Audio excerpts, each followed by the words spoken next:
Chapter 1037 Gehrman's problem. After hearing Miss Justice, Derek very enthusiastically replied, "Our City of Silver's warehouse likely has the complete brain of an adult mind dragon. I'll inform you after confirming it when I return." He originally wanted to say that even if there was the complete brain of an adult mind dragon, it was most likely filled with madness and distorted mental corruption, but after seeing the bronze cross, he felt that it wasn't a problem. That simple? Audrey's eyes lit up when she heard that. Her depressed mood from last night had brightened up significantly. Indeed, compared to the outside world where dragons are decreasing in number, the City of Silver, which has a history dating back to the Second Epoch, will likely possess such ingredients. It's mainly because they do not have the higher sequences formula for the spectator pathway, so even with the ingredients, they are of little use. Furthermore, they lack an artisan and are unable to turn beyonder ingredients into mystical items. At times, they'd rather just store them. Many thoughts ran through Audrey's mind as she asked with a faint smile, "If you do have it, what would you exchange it for?" "I haven't thought of it." Derek felt a little embarrassed as he raised his hand and scratched the back of his head. His main goal now was to obtain the creator's relic from Mr. Fool, but he didn't have anything of equal value. In the past, he would definitely be worried, but now, he quickly came up with an idea despite his worries. He decided to ask the chief because he was certain that the chief was interested in the creator's relic. Due to having such thoughts, he really didn't know what payment he needed from Miss Justice. He planned on figuring out the other matter before telling her. "All right, confirm it first. It's best if you can check if there's any blood of an adult mind dragon." Audrey didn't press as she nodded gently. It was the hardest supplementary ingredient she needed in the Dreamwalker potion formula.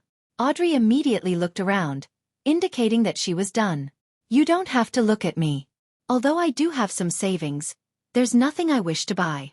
It mainly has to do with teacher not having given me the Traveler's Potion formula. Among the first 5 sequences of Apprentice, I like Traveler the most. I've always been looking forward to heading to different places to take in their vistas and delicacies. But thinking of the long journey, the crowdedness or crude transportation tools, and the inns whose level of hygiene is questionable, I'll definitely be obstructed by all the bulky baggage. After I become a traveler, these won't be a problem." Furza's thoughts gradually wandered as she fantasized about her future life. Zio pondered for a moment and said, "Everyone, please look out for the potion formula for the Arbiter Pathway Sequence 6 Judge and Sequence 5 Disciplinary Paladin." She had a chance of obtaining the Judge formula from her MI9 contact, but she believed that Viscount Stratford's death would definitely cause a storm in Backland, and when that happened, many things might change. Therefore, she planned on getting the Tarot Club to make additional preparations. After all, it was only for them to be on the lookout and not to search for them. Besides, at Sequence 6 and 5, that would make her a quasi-high-ranking member of MI9. For informants in the peripheral to apply for the potion formula, there was a high probability that she needed to undergo a new round of investigations. This wasn't something she could skip because of the contact who had been very friendly to her. To Zio, who was anxious to advance to a high sequence beyonder and figure out the secret of the king, she undoubtedly couldn't place her hopes in the military. "All right." Alger was the first to reply. Due to the influence from the royal family and the military, the Church of Storms likely had some of the potion formulas of the Arbiter Pathway.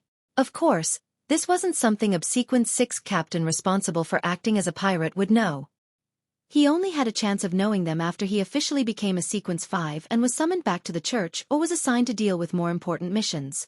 Following that, Catlia said, "The potion formula of the Arbiter Pathway is strictly controlled by the Lone and Faina Potter royal families and military. They seldom appear in the wild. However, I can try to help you obtain it, but not able to guarantee you success. Also, if you need it, I can provide you with a Judge Pathway's mystical item. After its shattering and reformation, it will become the corresponding main ingredient." When she mentioned the words shattering and reformation, Catlia subconsciously thought of turning her body sideways as a hint to misjudgment that she could seek Mr. Fool's help, but ultimately she held back. As for the method to obtaining the potion formula, it was actually very simple.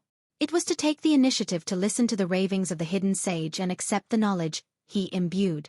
At Sequence 4, her level of tolerance as a demigod had undergone a qualitative change. However, the hidden sage was definitely not an existence that lacked intelligence. He could attach negative influences in the knowledge in his ravings, and even send his powers down from above, corrupting the listener. Therefore, such actions were still dangerous. Catlia had the courage to attempt it, not because she was rash and overly confident, but because she was a member of the Moses Ascetic Order. As an ancient organization that believed in the hidden sage, the Moses Ascetic Order's upper echelons had gradually found a relatively safe method to listen while under this existence's influence. Likewise, the hidden sage didn't have a ridiculous level of malicious intent towards members of the Moses Ascetic Order. He seldom brought harm, and most of the time, he was simply imbuing knowledge and letting them pursue his believers. To her, as long as she controlled the frequency and quantity, she could obtain knowledge from the hidden sage in a rather safe manner. As for the tiny influence and corruption that came with it, she suspected that the process of entering the area above the gray fog every time she participated in the tarot gathering allowed them to be eliminated in a natural and simple manner.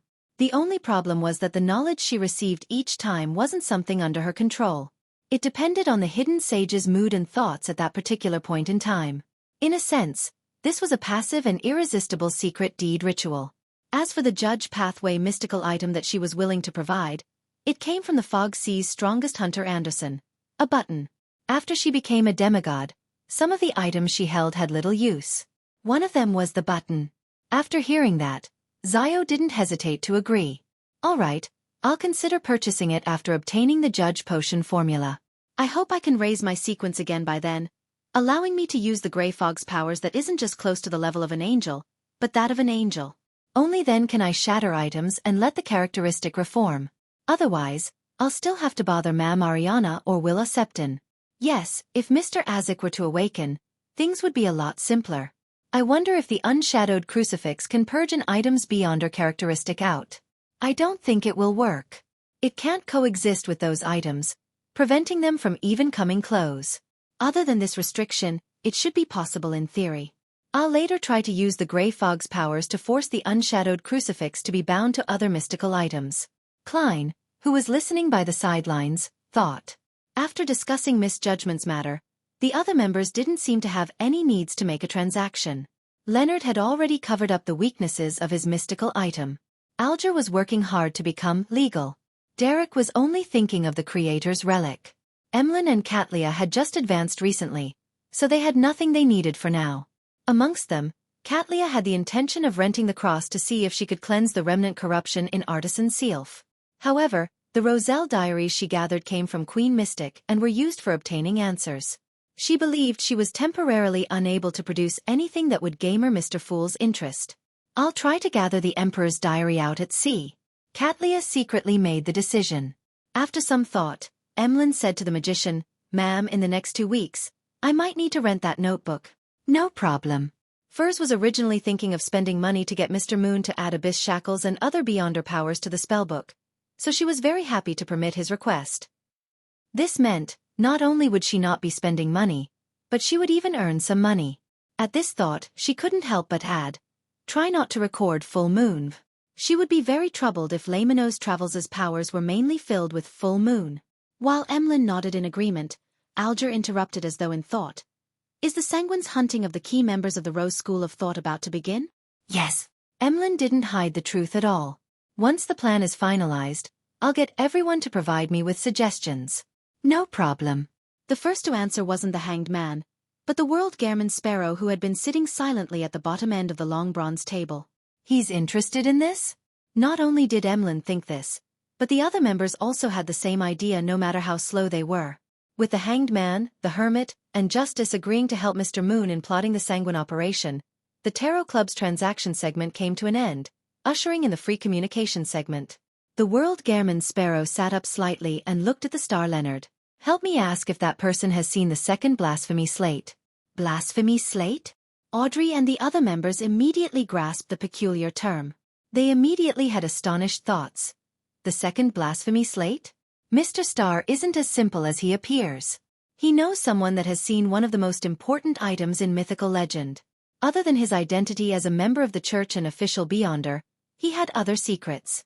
No wonder he has joined the Tarot Club.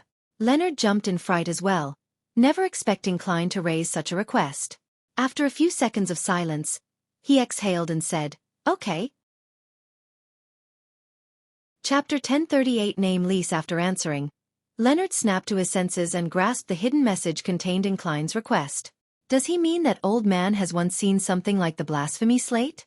Without giving Leonard the chance to think, the World Gairman Sparrow surveyed the area and mentioned something else. The Church of Evernight has confirmed that lone King George III hides a particular secret from the intel they received from MI9's Deputy Director, Brigadier General Conas Kilgore. He secretly sent people to dig up the Blood Emperor's ruins and colluded with the Demonist sect and psychology alchemists. Klein controlled the fake person and described the matter which he had previously told Miss Justice in greater detail. After he was done, he made special mention. The three churches don't seem to have found enough evidence. With Vin Rambise's disappearance, the matter seems to have calmed on the surface. There is reason to suspect that there's a traitor amongst the upper echelons of the three churches. Something so major actually happened in Backlund this week? Klein seems to have obtained information from the church. Why don't I know any of that? As he listened, Leonard shot a look at the World Gairman Sparrow with an odd expression. He temporarily had his thoughts adrift, unsure as to who was the Red Gloves of the Church of Evernight and a target who was about to become a high-ranking member to be nurtured. Recalling the past, he seemed to grasp something, but he was unable to fully grasp that spark of inspiration and develop the idea fully. Zio, who had planned on sharing her encounter with Viscount Stratford and his testimony at the Tarot Club and seek assistance, was stunned to realize that the matter Mr. World was investigating overlapped greatly with her goals. If I had known this would happen, I would have sought Mr. World's help when following Viscount Stratford to the dock area. We might have been able to circumvent the restrictions and obtain more clues. Zio looked around and deliberated over her words, preparing herself to speak. At this moment, while Alger was feeling shocked, he connected it to the period 3 to 4 months ago, a period before the Star and Judgment had joined the Tarot Club. Back then, the World Gairman Sparrow had requested the Tarot Club members to help take note of information regarding Conas Kilgore, and he had accused Vin Rambis of being the mastermind behind Quarren's suicide. Indeed, a simple suicide case by Quarren wouldn't make the world expend so much of his time and energy. Matters he's investigating and the people he takes note of are very likely secrets that have an influence on the global situation. Also, there might be a traitor amongst the three churches' upper echelons? Which cardinal or high-ranking deacon could it be? Alger could sense the surging undercurrents and the scent of an opportunity. Normally, he wasn't someone the Church of Storms placed a great importance on. The best outcome of a Beyonder who acted as a pirate for prolonged periods of time was to become a Sequence 5 ocean songster. After returning to the church, they could become an assistant to the mandated Punisher's upper echelons. It was almost impossible for them to wield holy artifacts and become demigods. Only with the situation changing and through frequent developments could he rely on the Tarot Club to showcase his capabilities and make great contributions. That way, he would be made a target to be nurtured. Likewise, Katlia seemed to see the dark clouds accumulating in Backlund, as well as the strong winds brewing there. She vaguely understood why the Queen had been staying in Backlund over the past half-year. As for Emlyn, he frowned, feeling once again that Backlund was no longer a safe place for the Sanguine to live in. I can only hope that it doesn't affect my hunting operation of the key members of the Rose School of Thought. Also, I hope it doesn't make Father and me be that busy like the period after the Great Smog last year. Emlyn's frown deepened upon recalling that episode. He swept his gaze from the corner of his eye at the sun and discovered that the youth was sitting upright, his eyes vacant. He couldn't help but scoff inwardly. I will take note of Vin Rambise's whereabouts. Audrey broke the temporary silence. Judgment Zio also looked at the World Gairman Sparrow and said, I'm investigating a matter that involves the king's secret. If you need my assistance, please don't stand on ceremony. Having said that, she briefly mentioned the problem of someone monitoring Charmaine. All right. Klein knew that it was Demonist Trissy and made the fake person, the world, nod and chuckle hoarsely. Be it taking note of Vin Rambise's whereabouts or investigating the king's secret, take note of any matters that seem too coincidental around you. If there are any coincidences, immediately inform me. He didn't directly mention the Twilight Hermit Order or Adam, afraid that Miss Justice and company couldn't help but think about it in private and be overly anxious. If they were to reveal any problems, they might attract unneeded attention. Too many coincidences. Furs and the other Tarot Club members repeated this phrase in their minds as they made their own guesses. After about 10 seconds of silence, Derek said, I'll be following the expedition team to the afternoon town camp after a period of making preparations and adjustments. This time, we might attempt to enter the giant king's court. To Audrey and company, this wasn't something too sudden. They had long known that the City of Silver would launch such an operation after the sun advanced to Sequence 5. Therefore, they weren't shocked or surprised.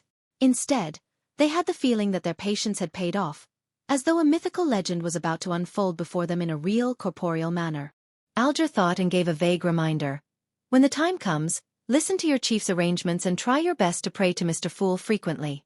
If you're stumped, you can request a mini-gathering for a discussion like the moon. All right, Mr. Hanged Man. Derek had no problems with that since those were things he usually did or thought of doing.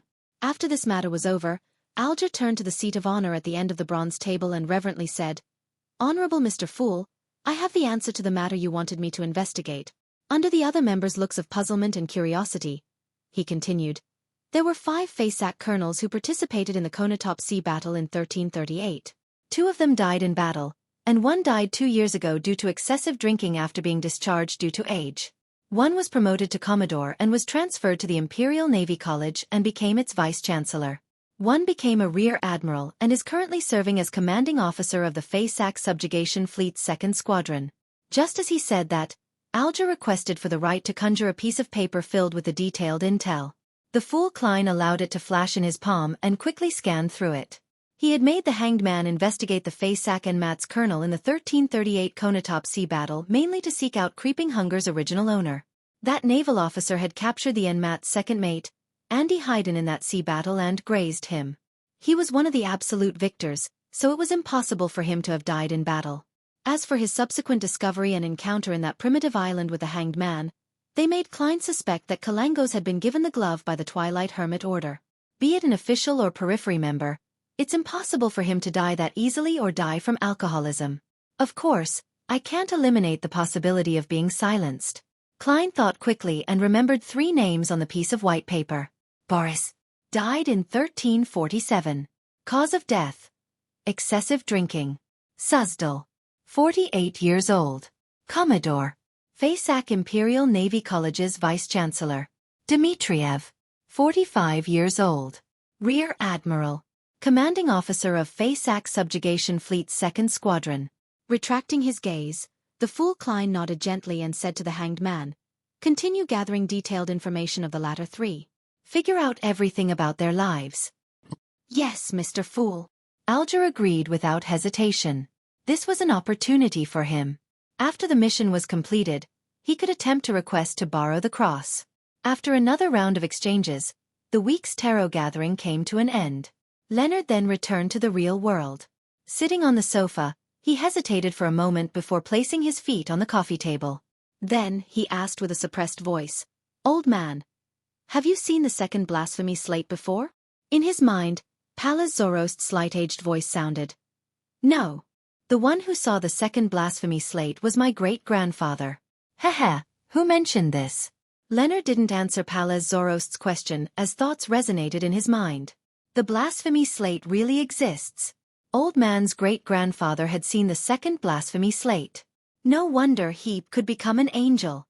After a few seconds, Leonard asked curiously and expectantly, "Old man, do you know the potion formula of Night Watcher?" Pallas Zorost immediately scoffed. "Naive. According to my great-grandfather, it was an urgent situation and a limited opportunity. The blasphemy slate could disappear at any moment. Any smart person will know to grasp a complete beyonder pathway before looking at the rest. In addition, the knowledge of the blasphemy slate appeared in its essence and not in textual form. Everyone who saw it needed some time to interpret it. When the blasphemy slate was taken away, not everyone managed to memorize a complete beyonder pathway, so how could they care about the others? I do have quite a number of potion formulas of the other pathways, but they were slowly gathered by the family over long periods of time. There aren't many high-sequence formulas among them." "Is that so?" Leonard chuckled dryly and asked, "Who took the 2nd blasphemy slate away?" Pallas Zorost fell silent for a second before saying, "If my great-grandfather's description isn't wrong, that should be King of Angels Adam. The 7 deities. No, it should have only been 6 deities back then. Didn't participate in this matter?" Leonard pressed in puzzlement. Pallas Zorost laughed in an ambiguous manner. "At least not on the surface." Chapter 1039. Hope. A bolt of lightning streaked across the deep dark sky, illuminating the entirety of the City of Silver. However, it didn't last too long, and it soon disappeared into the darkness, returning the world to its pitch-black state. After Derek Berg opened his eyes, he immediately got off the bed and dashed for the door. He slowed down his pace as he walked, his expression clearly conflicted. How should I mention the creator's relic to the chief? Directly tell the chief that an item has caught my eye? No. Although, according to Mr. Hanged Man, the chief has a tacit understanding toward such matters, I can't be too direct. Derek was always a thin-skinned youth. Even when his parents were alive, he seldom made requests for items. He paused in place, seriously trying to recall the discussions with Miss Justice, Mr. Hanged Man, and the rest of the Tarot Club members, hoping to imitate them and find a reasonable excuse. After simulating the possible developments all day, Derek bit his lip and decided to be direct. Carrying Thunder God's roar, he pulled open the door, entered the streets, and headed for the Twin Towers that was north of the city. Along the way, many City of Silver residents came out of their houses, wearing smiles as they gathered at the training field. This period of time was the harvesting season for black-faced grass, a festival for the City of Silver to offer sacrificial offerings to the Creator. It was also one of the rare days when people could feel happy deep down in a darkness with harsh survival conditions. Seeing Seamdren who were skipping about and adults wearing black-faced grass amulets and rings while hearing their discussions and singing, Derek's heart calmed down as his footsteps grew firmer. Coming to the spire of the Twin Towers, he passed the message and met the chief of the 6-member council, Colin Iliad, in a particular room at the top of the tower. This demon hunter was messy and grizzled as always, having not put effort into combing it. The wrinkles on his face were rather deep, leaving behind either deep or distorted old scars. His light blue eyes were deep with experience as though they could see through a person. After Derek saluted him, he nodded and said, "How's your grasp of the Priest of Light potion?" This was referring to the spirituality convergence and the corresponding familiarity with the various theurgical spells. Derek answered in a frank manner, "Almost grasped it. Yes, there's no rush. The other members of the expedition team have yet to make preparations. They still need a certain amount of time. Just like Lovia. She's gathering and searching for the ingredients needed for her advancement." Colin Iliad gave a casual mention. Indeed, Elder Lovia will also participate in the expedition to the Giant King's court. She's trying to become a demigod. Derek was taken aback as he asked without hiding anything. Elder Lovia has the subsequent potion formula? This was a problem that had plagued this shepherd elder all this time, preventing her from becoming a demigod for years. Yes. Colin gave an affirmative answer, but he didn't provide an explanation. He instead asked, "Is there something this time?" Derek turned anxious when he heard this.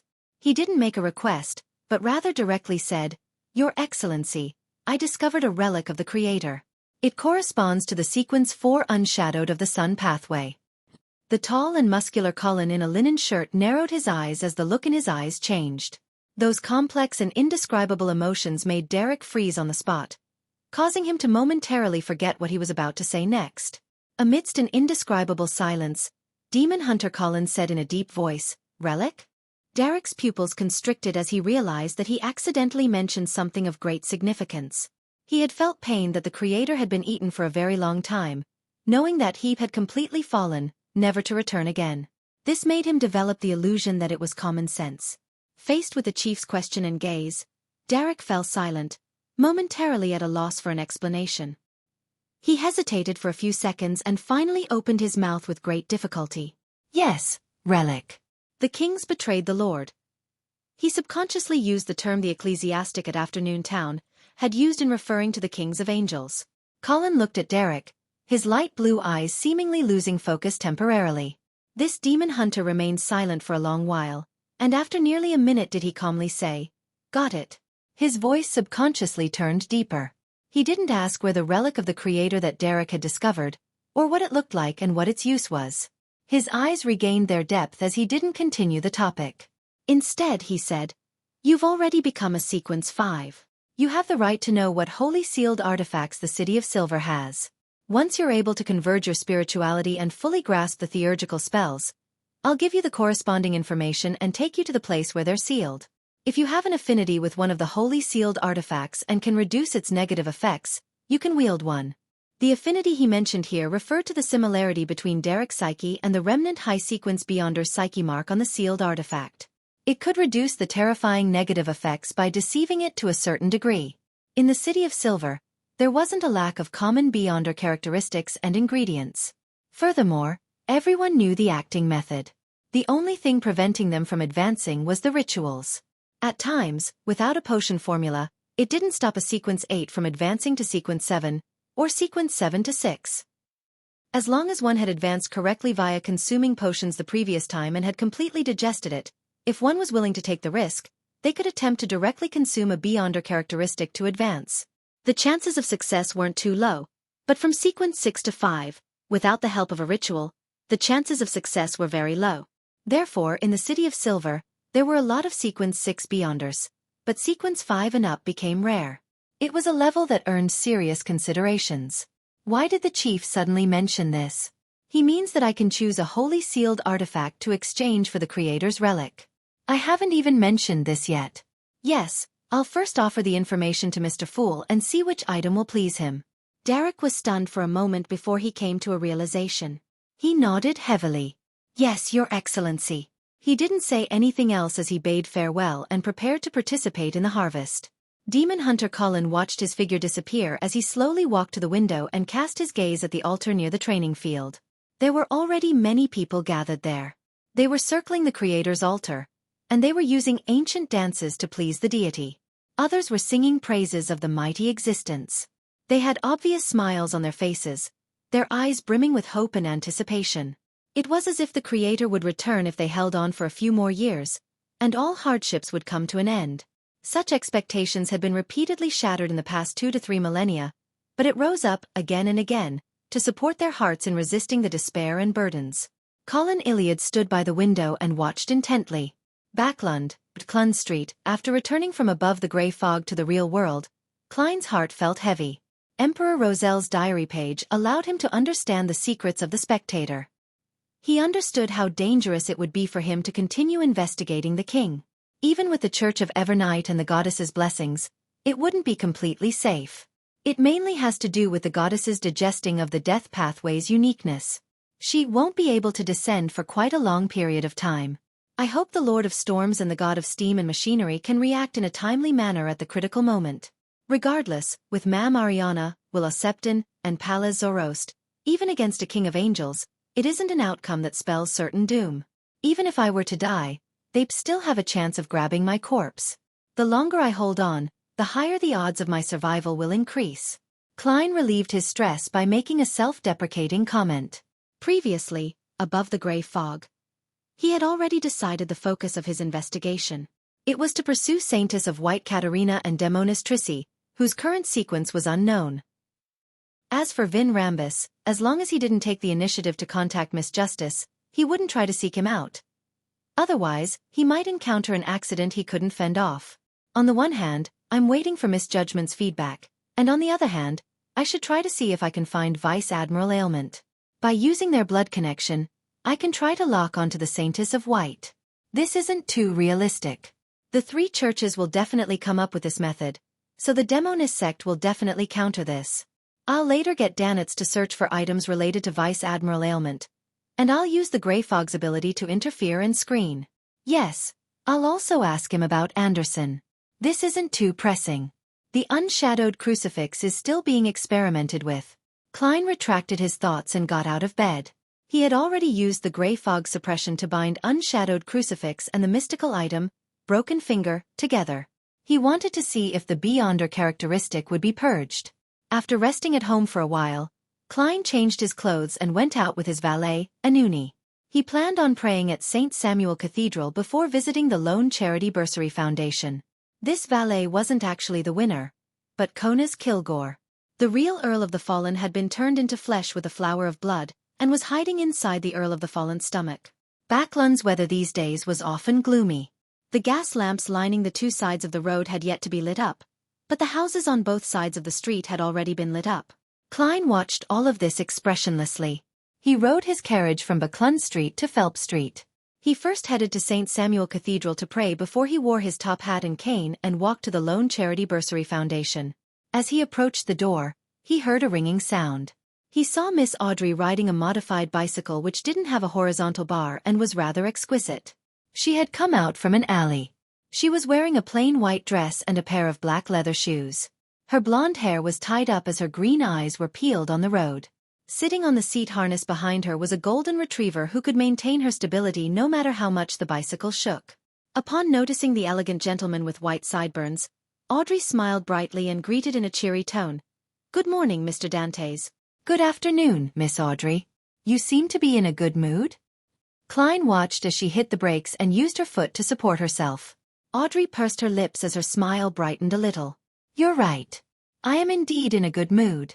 After riding this for a while, all my troubles have disappeared." Chapter 1040. The tranquil surface of the sea not bad.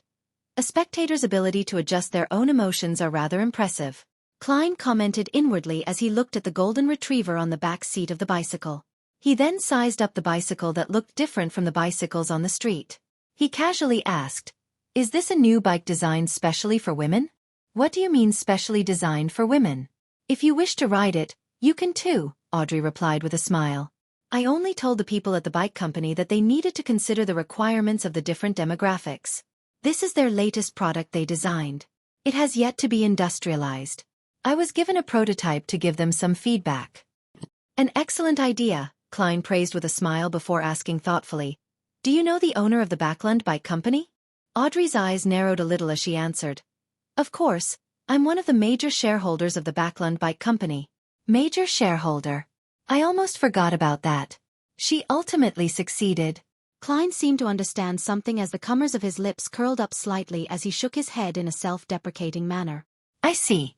My imagination still isn't good enough. How is it? How does it feel after riding it?" Audrey held the bicycle's handles and darted her eyes about slightly, recalling as she said, "It's great. It's very suitable for women." "Honorable lady, that wasn't what you said a moment ago."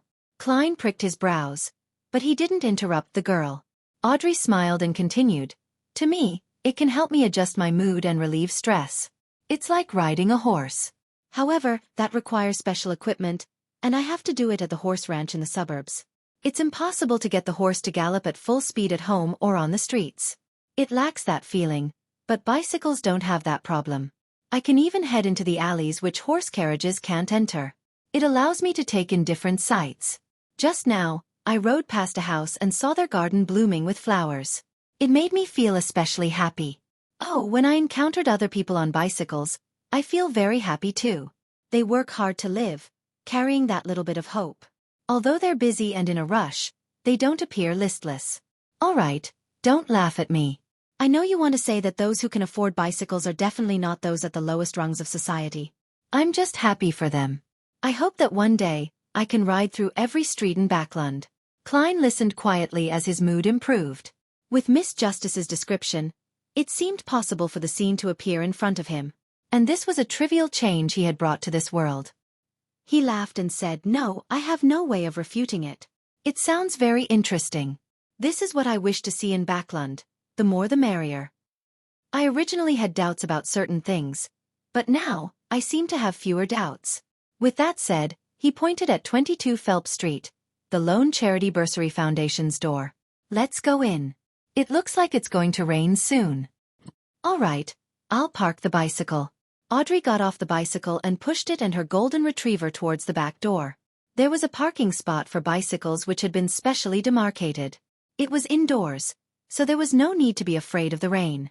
In an organization like the Lone Charity Bursary Foundation, more and more of the staff who often needed to travel deep into East Borough were beginning to ride bikes. Of course, none of them dared to venture too deeply into East Borough on such a transportation tool, as everything could be stolen there. As they approached the back door, Susie jumped off the bicycle. She turned back to look at the spot from before and said in puzzlement, "Audrey, that Mr. Dante's person had a mixed tone when he heard you say that you were one of the major shareholders of the bicycle company, but I failed to decipher his true meaning." Audrey pursed her lips and chuckled. "I previously heard that Mr. Dantes was one of the people who attempted to compete with Hibbert for buying the shares of the bicycle company." "I get it now." Susie revealed an obvious smile and felt happy for the accuracy of her observation. Inside the Lone Charity Bursary Foundation, Klein very gentlemanly waited until Miss Audrey returned with her Beyonder dog and followed them to the second floor. At this moment, a staff came forward and said to Audrey, "Director, Chancellor Portland Moment from the Backland University of Technology is waiting for you in the reception room." "Why is Chancellor Moment here?" Audrey asked in surprise. The staff first greeted Director Dwayne Dantes before answering. He didn't say. Before the staff could finish his sentence, the stout and ruddy Portland Moment walked out of the reception room while combing his white hair. He then pressed his hand to his chest and bowed. "Honorable Miss Audrey, please forgive me for rashly paying a visit." In Lone, after getting to know each other, they greeted noble ladies by their last names and greeted the young ladies by name. "It's my pleasure," Audrey replied politely. Portland Moment was a chancellor who paid more attention to academics. Without any further flattery or pleasantries, he bluntly said with a smile, "This is the thing. I wish to add a mechanical laboratory to our technical university. The goal is to invent and promote various mechanical technologies that aids businesses and daily life. I wonder if you're interested in donating or investing in them." "Heh, Dwayne. How about it? Do you have any thoughts of working together?" "Don't worry. I'll definitely get a grant from the Higher Education Commission." "It's a very good idea, but Backlund and the entire kingdom might be falling into a maelstrom afterward." Klein was a little dazed after hearing Principal Moment's words. Audrey nodded slightly and said with a smile, "It sounds interesting, but I need to see more information. This is a responsibility for myself and my responsibility towards you." "I think so too," Klein added. Portland Moment chortled heartily. "No problem. I'll arrange the information when I get back." In the Fog Sea, on the Golden Dream, Gehrman Sparrow is actually concerned about Anderson's situation. Also, what's the meaning of searching for items related to Vice Admiral Ailment? Many pirates are wildly going after something similar, but they have succeeded. Danitz, who had received Gehrman Sparrow's message, was completely puzzled. But regardless of his puzzlement, he thanked Mr. Fool seriously and carefully. Following that, he put down his fishing rod and turned to enter the cabin, heading straight for the room where Anderson was residing. He knocked on the door and opened it in one fell swoop. With his arms crossed, Danitz stood at the door and said to Anderson, who was composing a portrait, "How is it? How's the digestion of that thing in your stomach?" Anderson put down his brush, glanced at Danitz, and replied heavily, "It already knows how to call me Daddy." Danitz subconsciously took 2 steps back. Anderson immediately returned to his relaxed state as he said with a smile, "Just joking. It's not bad. Your captain has ideas and the drive. The only problem is that we've met with failure too many times. The object in my stomach has been isolated. It won't affect me for a long time." As he spoke, he rubbed his belly. Danitz pricked up his brows and curiously asked, "There was originally some sort of effect?" Anderson sized up Danitz a few times. "You should have heard that some Beyonder characteristics or potions will seep into items that are in prolonged contact with them and transform them into sealed artifacts that are difficult to use. However, a human's body is just a relatively special item. At times, I really do suspect that you obtained Beyonder powers through contact with potions and not through consumption. That's why your brain has rotted." In the past, Danitz would definitely be furious, but now, all he did was chuckle. "In other words, if you don't isolate it, the thing in your stomach will gradually fuse and reconstruct your body, including your brain?" Anderson was amused when he heard that. "Very good. Continue, don't stop. I think you can attempt to advance to sequence 6. Yes, you're usually very skilled at setting up fires." Danitz replied disdainfully, "I'm only lacking in the ingredients." Thinking of Gehrman Sparrow's instructions, he pressed unwillingly, "How is the matter supposed to be dealt with after its isolation?" Anderson stroked the first button of his shirt as he chuckled. "2 possibilities. 1 is to seek the help of a demigod, such as an unshadowed, allowing the object to seep out bit by bit. In this aspect, your captain knows someone who can do it. The only problem is that my Beyonder characteristic might be purged while purging that object. It will drop my sequence and even turn me into an ordinary person. The second line of thought is to think of a way to obtain the Iron-Blooded Knight potion formula. Prepare the corresponding ritual and supplementary ingredients, and see if there's a way to accommodate that object and use it to become a demigod." "That sounds very dangerous." Danitz gave an objective assessment of the second line of thought. Anderson's smile became more obvious. "Indeed, this is very dangerous. I don't even know if it will work. But don't you think it's interesting to have such a challenging task? At least, this is more consistent with my aesthetic judgment than the first method." Danitz shook his head seriously and said, "No." Following that, he asked in a provocative and probing manner, "Don't you have a large inheritance? No wealth?" "I can bring back your ashes." Anderson wasn't annoyed at all as he solemnly nodded. When the time comes, you can consider eating my ashes directly. Why isn't it possible to provoke this guy at all? The corners of Danet's mouth twitched as he decided to give up. He wanted to seek the captain and ask how he could obtain items related to Vice Admiral Ailment. Late at night, at 160 Buckland Street, just as Klein was about to sleep, he saw Miss Messenger walk out while holding 4 blonde red-eyed heads in hand. One of them bit on a thin envelope with a letter stuffed in it. "Who's it from?" Klein asked out of habit as he extended his hand to receive it. Rionette Tinker's 4 heads spoke one after another. Sharon, who doesn't like nicknames. Chapter 1041. King's daughter Sharon who doesn't like nicknames? How did she know? She's interacted with Miss Sharon before? Upon hearing Rionette Tinker's answer, Klein was first taken aback before questions emerged one after another in his mind. From his point of view, a messenger and a mailer wouldn't communicate under normal circumstances. The entire process would be the messenger's appearance, the retrieval of the letter, and its departure.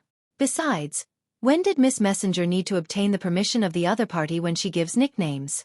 Did Frank Lee and Patrick Bryan agree to it? A few seconds later, Klein instinctively had a guess. Miss Messenger and Miss Sharon definitely had some kind of connection, and Rionette Tinker didn't wish to hide anything. Reining in his thoughts, Klein opened the envelope, unfolded the letter, and quickly scanned the contents. There's something I hope you can help me with. Let's meet at the Bravehearts bar to discuss in detail. Compared to before, Miss Sharon isn't that stingy with her words. She's slightly improved in this aspect for the better. Is this a change that resulted from a demigod advancement? Klein thought for a moment and walked to his desk. Picking up a pen, he wrote, "When do you wish to meet?" Putting down his pen, he glanced at Rionette Tinker, who was standing by the side, seemingly waiting to write the reply. Klein felt even more certain again. He folded the letter, handed it over, and casually said, "For Miss Sharon." One of Rionette Tinker's heads bit on the letter while the remaining 3 said, "You haven't paid." "No, postage. Payment." Klein cleared his throat, took out a gold coin, and handed it to Miss Messenger. Seeing Rionette Tinker disappear, he revealed a pensive look as he walked to the reclining chair and waited patiently. Less than a minute later, Miss Messenger walked out of the void again in her complicated dress. She was biting the letter from before. Klein didn't inquire as he received the reply letter and unfolded it. "If you don't have any problems with it, it would be best if it happens tonight." "Tonight?" Klein nodded thoughtfully and flicked his wrist, causing the letter to ignite into scarlet flames, quickly turning it black. The flame burgeoned and enveloped his body as well. By the time the flames extinguished, Klein's figure had already disappeared from the reclining chair. The floating ashes hovering in midair automatically fell into a nearby trash can with the help of an invisible wind. In the houses that were connected together in Backlands North Borough, Sherwood Borough, and the bridge area, the wall gas lamps brightened slightly before returning to normal. Before long, Klein appeared in a room he had privately rented at the periphery of East Borough. He changed his clothes, put on gold-rimmed glasses, and went out with the appearance of Sherlock Moriarty, heading straight for the Bravehearts bar. This time, he didn't seek out Ian, who was in the card room playing tabletop games with a bunch of people. He listened for a few seconds before pushing open the door to one of the billiard rooms and entered slowly. Just as he flipped open the door, he saw figures outlining themselves on 2 sides. Sitting on a high stool to the left was the blonde blue-eyed Sharon. She was wearing an exquisite bonnet and a regal dress.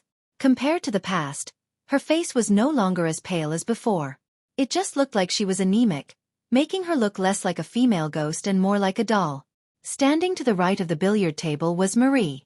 This young man who liked to play cards with zombies had turned increasingly pale. The malice in his eyes had become unobvious, but it gave a suppressive feeling to others. "Good evening." Klein took off his hat with a smile and bowed. "Good evening, Mr. Detective." Sharon's body seemed to float up weightlessly as she seriously bowed. Marie did the same. At that moment, the billiard room seemed to be filled with paranormal events. Klein casually pulled a high stool chair and sat down. He chuckled and said, "What is it this time? I'm very sorry to trouble you again." Sharon bowed again. Marie quickly said, "We made an agreement for a cooperative effort with the Sanguine to deal with the key members of the Rose School of Thought in Backland. We will definitely carry out the bulk of it ourselves. It will include how we lure them out, how we ambush them, and how our attack will happen.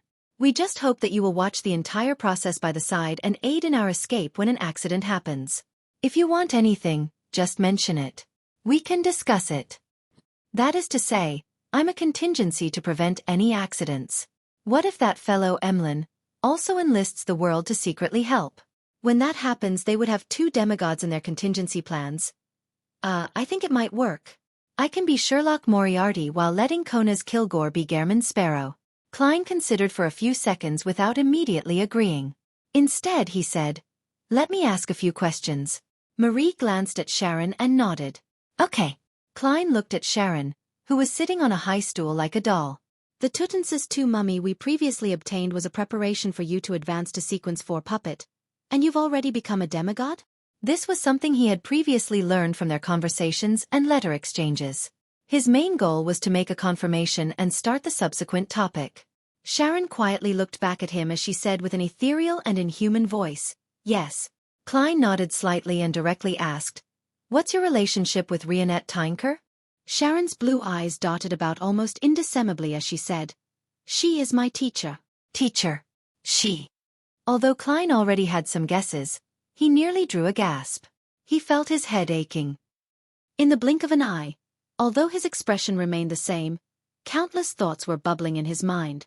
Miss Messenger was originally an angel? I'm actually using an angel as a messenger? Isn't that too exaggerated? She is even Miss Sharon's teacher. It probably wasn't that simple when she requested to be my messenger. From the looks of it, she definitely isn't on the same side as the Mother Tree of Desire. Miss Messenger signed the contract with me because the Mother Tree of Desire was coveting me? No, that she is bound to be my enemy? It's no wonder Miss Sharon was able to obtain the puppet potion formula and the corresponding ingredients with the help of her teacher. As his thoughts raced, Klein decided to ask another question. He wanted to use the process of Miss Sharon's or Marie's replies to calm his emotions. He deliberated and said, "What's the exact situation?" This time, it was still Sharon replying. Compared to Horemic's mechanical dolls, she appeared more lifeless as she calmly said, "Early in the 5th epoch, death perished. There was resistance stirring against the Balam Empire in places like the southern continent's Star Highlands and Paz Valley. During this process, the Chained God appeared, and the Rose School of Thought was born. My teacher was originally the daughter of the ruler of the local highlands, but she later became the blessed of the Chained God, assisting her father in establishing the Highlands Kingdom. Later on, she became a Sequence 2 angel, one of the leaders of the Rose School of Thought. She'd advocated temperance and using austere and few desires to resist the madness in life. About 922 years ago, the son of God, Sua, was born. Everything began to change as the indulgence and bloody rituals gradually took over the dominating faction. At first, Teacher was barely able to maintain it, preventing the temperance faction from being affected. However, as time passed, the influence of the Mother Tree of Desire grew. Sua also successfully advanced a few years ago, becoming a true abomination. An internal war broke out. Teacher protected us as we escaped from the highlands, valley, and grasslands. I watched her fall under the siege of Sua and the other high-ranking members. However, she didn't completely die because of prior preparations. She resurrected in a special state in the spirit world and now yearns to complete her body. Is that so? In other words, Miss Messenger is currently, in essence, an angel without the corresponding powers. She is in a weakened state.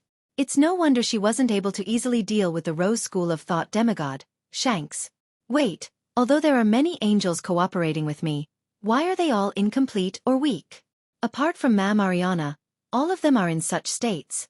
Mr. Azek, Palaz Zorost, Willow Septon, Miss Messenger.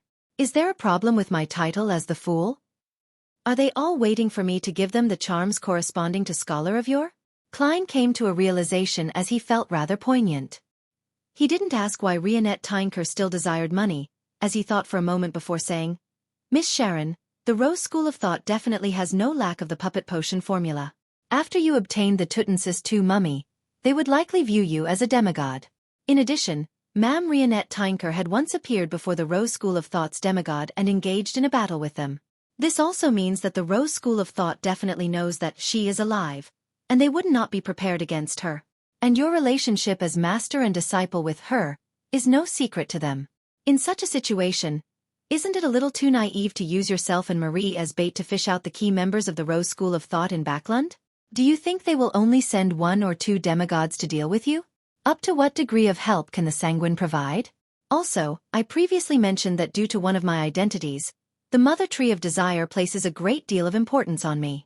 Even Abomination Sua was sent to attack me. And your teacher's cooperation with me is something they are similarly aware of. Summarizing all these points, if you and Marie appear, the kind of assault you would invite is unpredictable.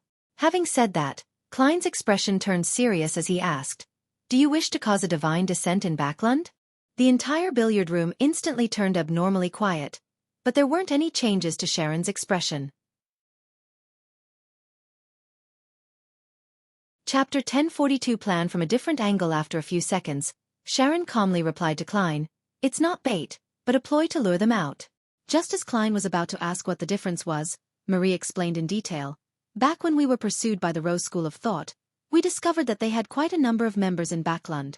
However, due to our lack of strength and our fear of traps, as well as to not attract the attention of the church, we didn't take any action against them. This time, we plan on attacking one of the more important ones. We'll deliberately miss some out, allowing the hidden ones to secretly escape and pass the information to the Rose School of Thought's person in charge in Backland. In secret, the Sanguine's demigod will be watching them. Through the message chain, they will find the person in charge. That person must be a key member of the Rose School of Thought. Once he's killed or even captured, we'll take the next step in our operation based on the information we manage to obtain. That's more reasonable. The main point is to use your own understanding of the Rose School of Thought to create a plan instead of using yourself as bait. That's a way to effectively control the situation and not destroy Backland." Klein nodded gently and said, "If that's the case, I can participate." He didn't say that he needed to think about it or return to confirm the level of danger. This was because this matter wasn't something that needed to be done any time soon for Sharon and the Sanguine.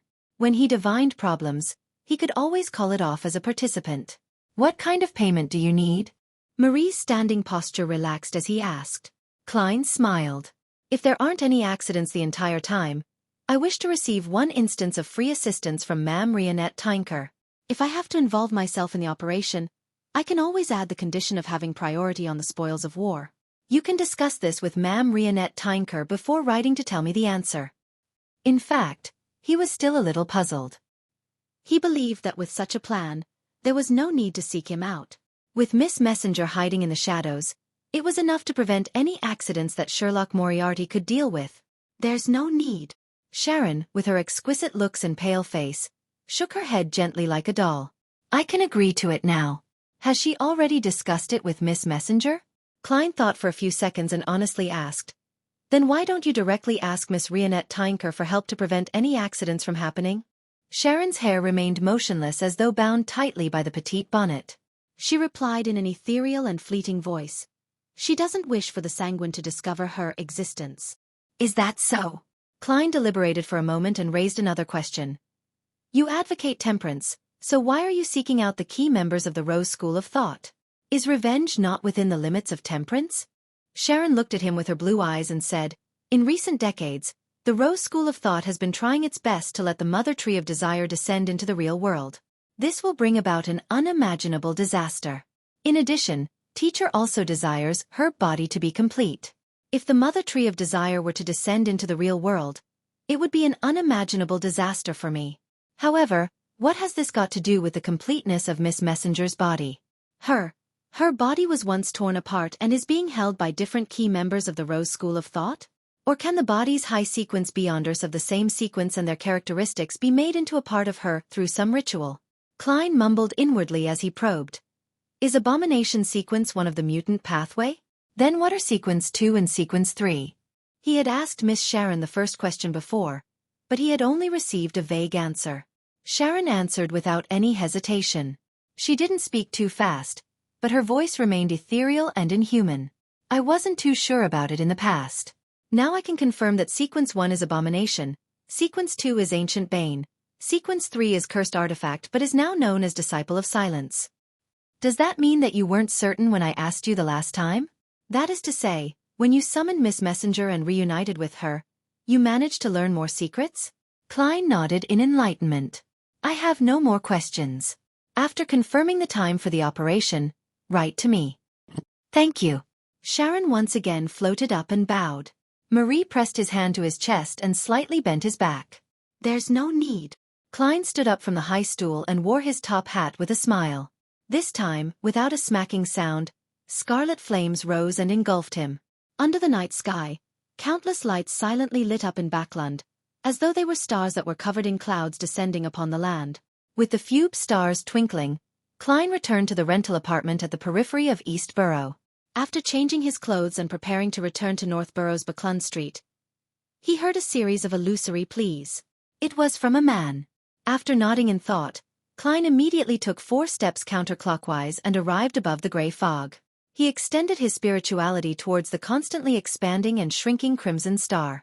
As he expected, this corresponded to the moon Emlyn. The vampire who was already become a viscount prayed sincerely. Honorable Mr. Fool, I wish to apply for a mini-gathering that includes me, Mr.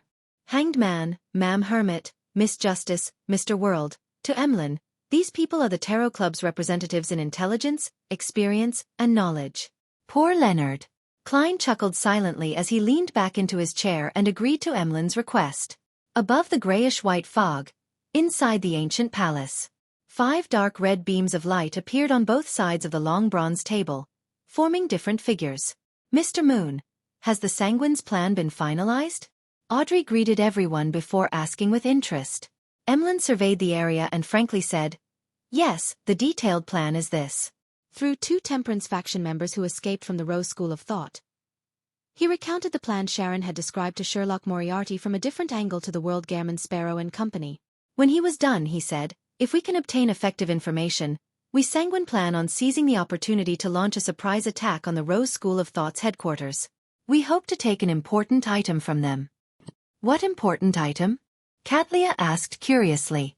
This was an item that could spur an ancient faction into an attempt on attacking a secret organization's headquarters.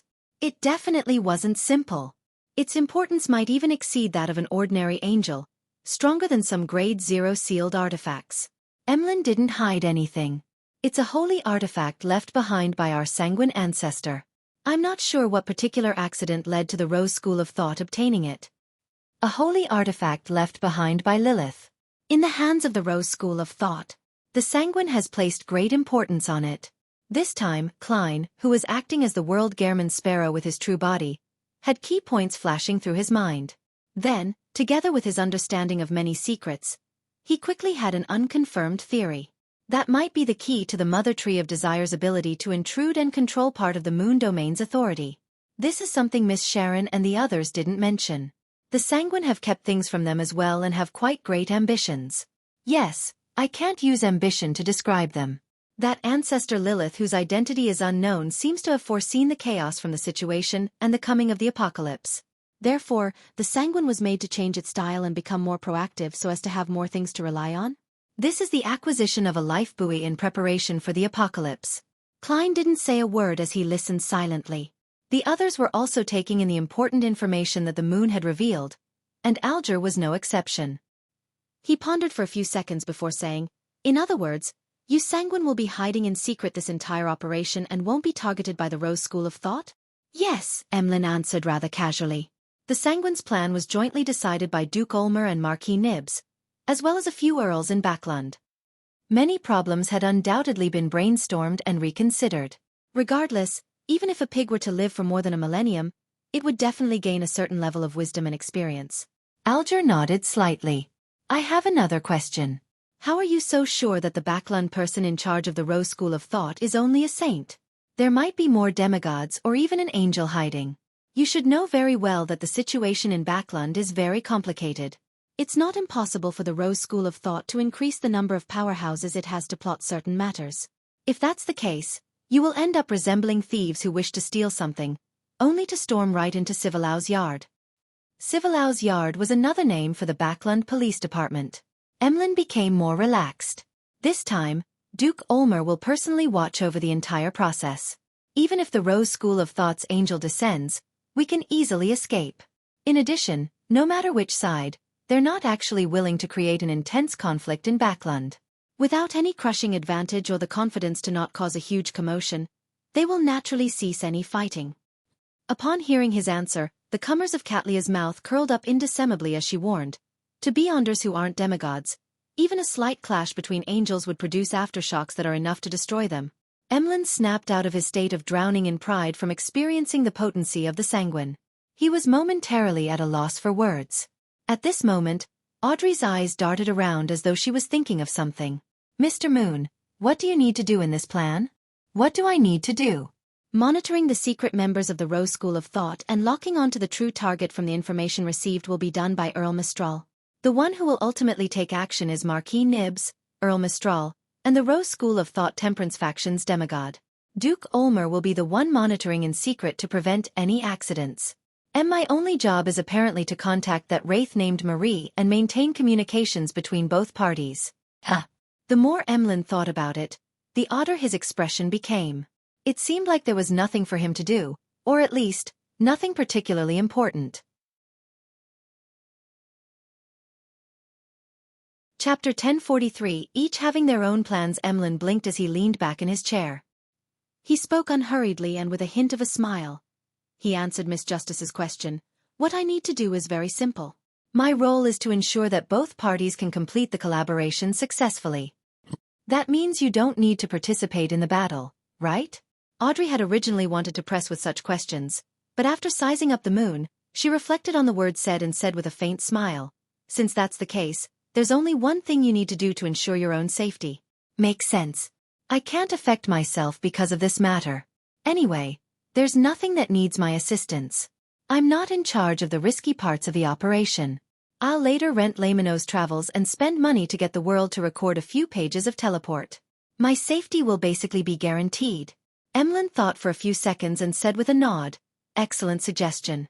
As there were no other members of the Tarot Club participating in the Sanguine's hunting operation and wasn't under their control, the private Min gathering quickly ended and the participants returned to the real world. Klein wasn't in a rush to leave. After his figure disappeared, he appeared in the Fool's Chair again and beckoned for the unshadowed crucifix and the Marauder Pathway mystical item, Broken Finger. At that moment, the surface of the two grayish-white tweezers, that resembled the polishing of finger bones, had produced a piece of gravel that sucked all the light around it, making it look pitch black.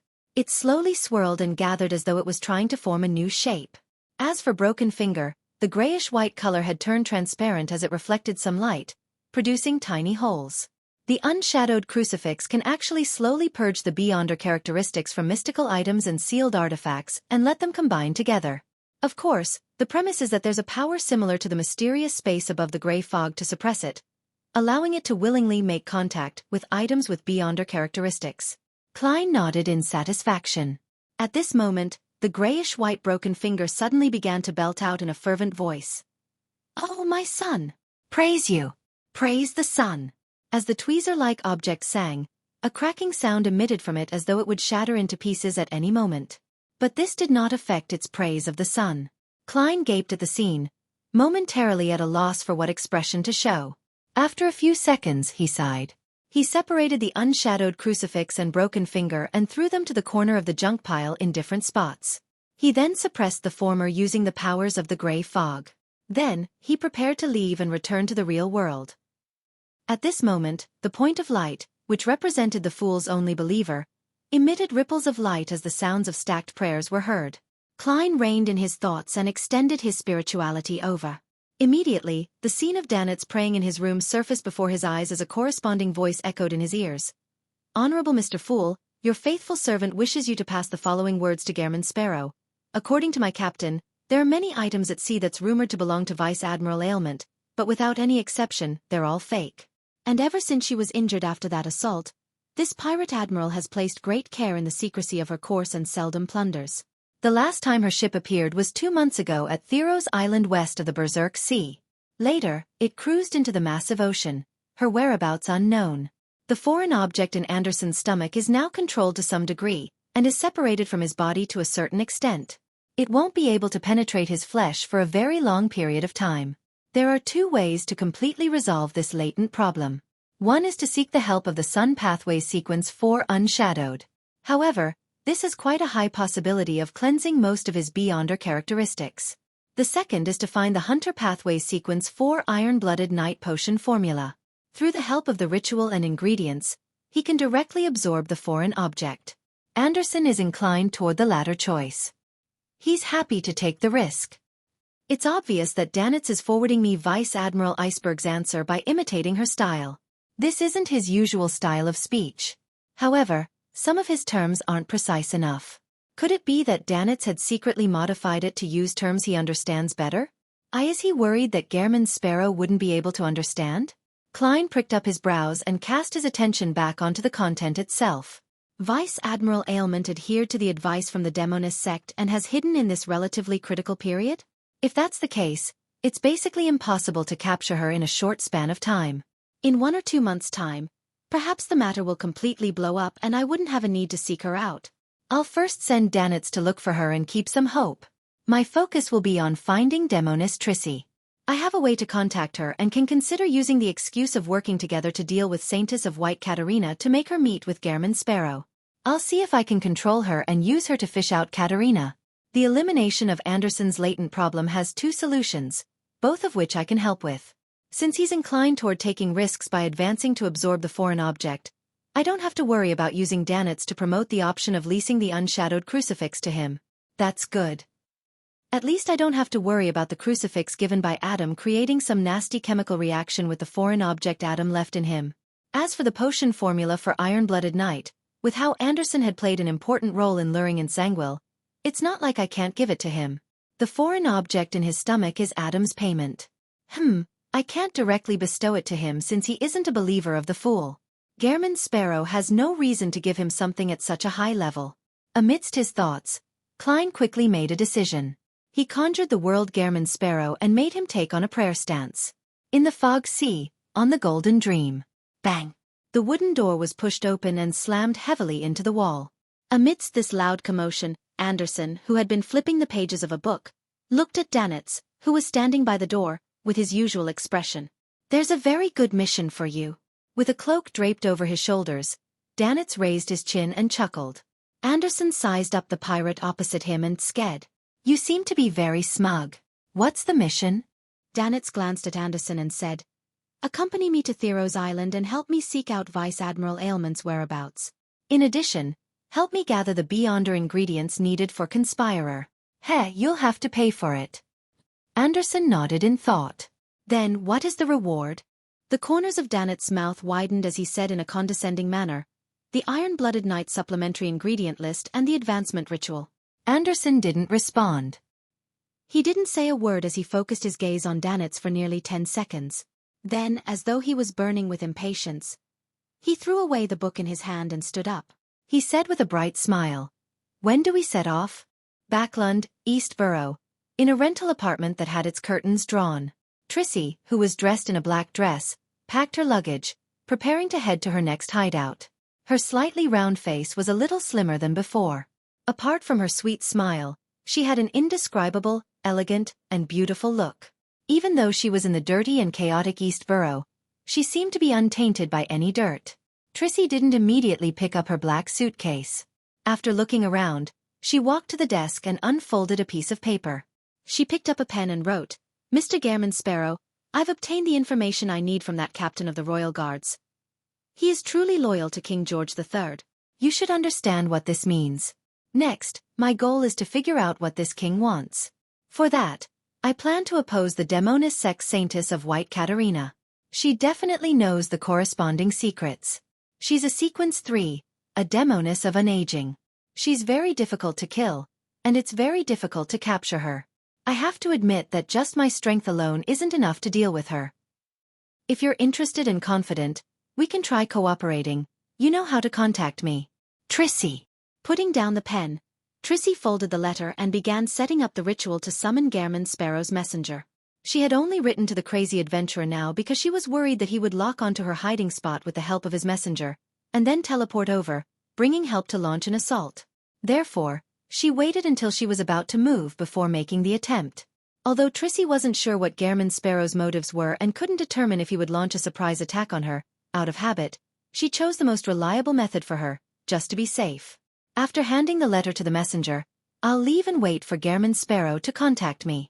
I'll try not to meet him until we begin taking action. I wonder what faction is hiding behind him. I have to focus on mobilizing and using him, and not to trust him too much. This is indeed troublesome, but it's sufficiently safe. As Trissy thought, she ended what she was busy with and took 2 steps back. Looking at the candlelight, she chanted in ancient Hermes. I summon in my name, the spirit that wanders about the unfounded, the friendly creature that can be subordinated, the messenger that belongs to Gairman Sparrow. Just as she finished speaking, the candlelight burgeoned and turned abnormally pale. Following that, a figure stepped out of the candlelight and wore a dark and complicated robe, holding 4 blonde red-eyed heads. The 4 heads had 8 bloodshot eyes that darted around simultaneously as they cast their gaze at Trissy. Trissy's pupils dilated as though she saw something extremely terrifying. Chapter 1044. Placing herself in the tide's backland, St. George Borough, in a factory room filled with junk. Light flashed in a mirror filled with obvious cracks. Its surface turned dark and deep, as though it was connected to another world. Suddenly, a white hand reached out from under the mirror, as though it had penetrated through layers of aqueous waves. A figure walked out from the shadows. She was none other than the sweet and beautiful demoness Trissy in a long black dress. There was a rare paleness to her face, as though her face had lost all its ruddiness. Her forehead was covered in dense beads of sweat.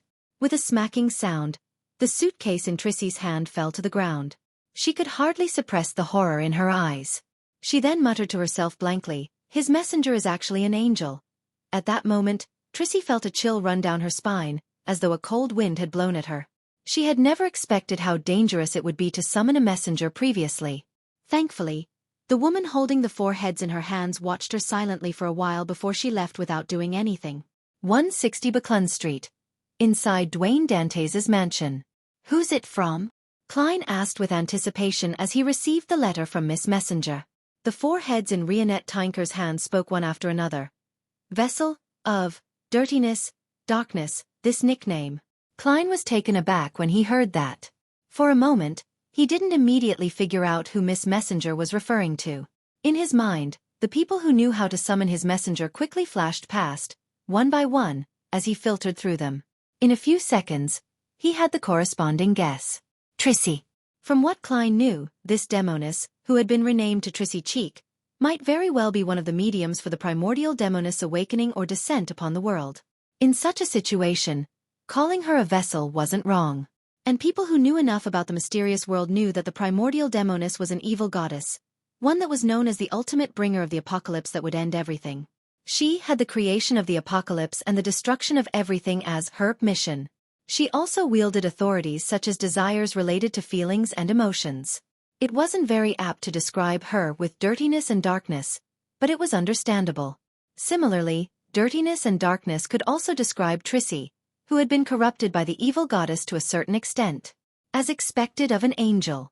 She actually dared to say that about the primordial demoness. Klein secretly marveled as he opened the letter and quickly read it. At that moment, he suddenly recalled something. He hurriedly looked at Miss Messenger and said, "What reaction did the sender have when she saw you?" She was very scared. Rionette Tinker's 3 heads spoke one after another without giving the last one a chance to speak, as its head was simply left agape. Klein's expression turned slightly heavy as he deliberated and asked, "Did you mark her?" The head of Rionette Tinker, which failed to speak previously, rushed to speak. No, the remaining 3 blonde red-eyed heads added, because she had the aura of primordial. Klein fell silent for a few seconds before nodding. I understand.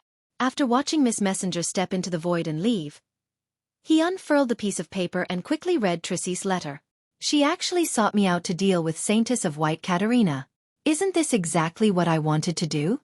Klein's eyes shimmered a few times as he immediately rummaged for a black sticky blob.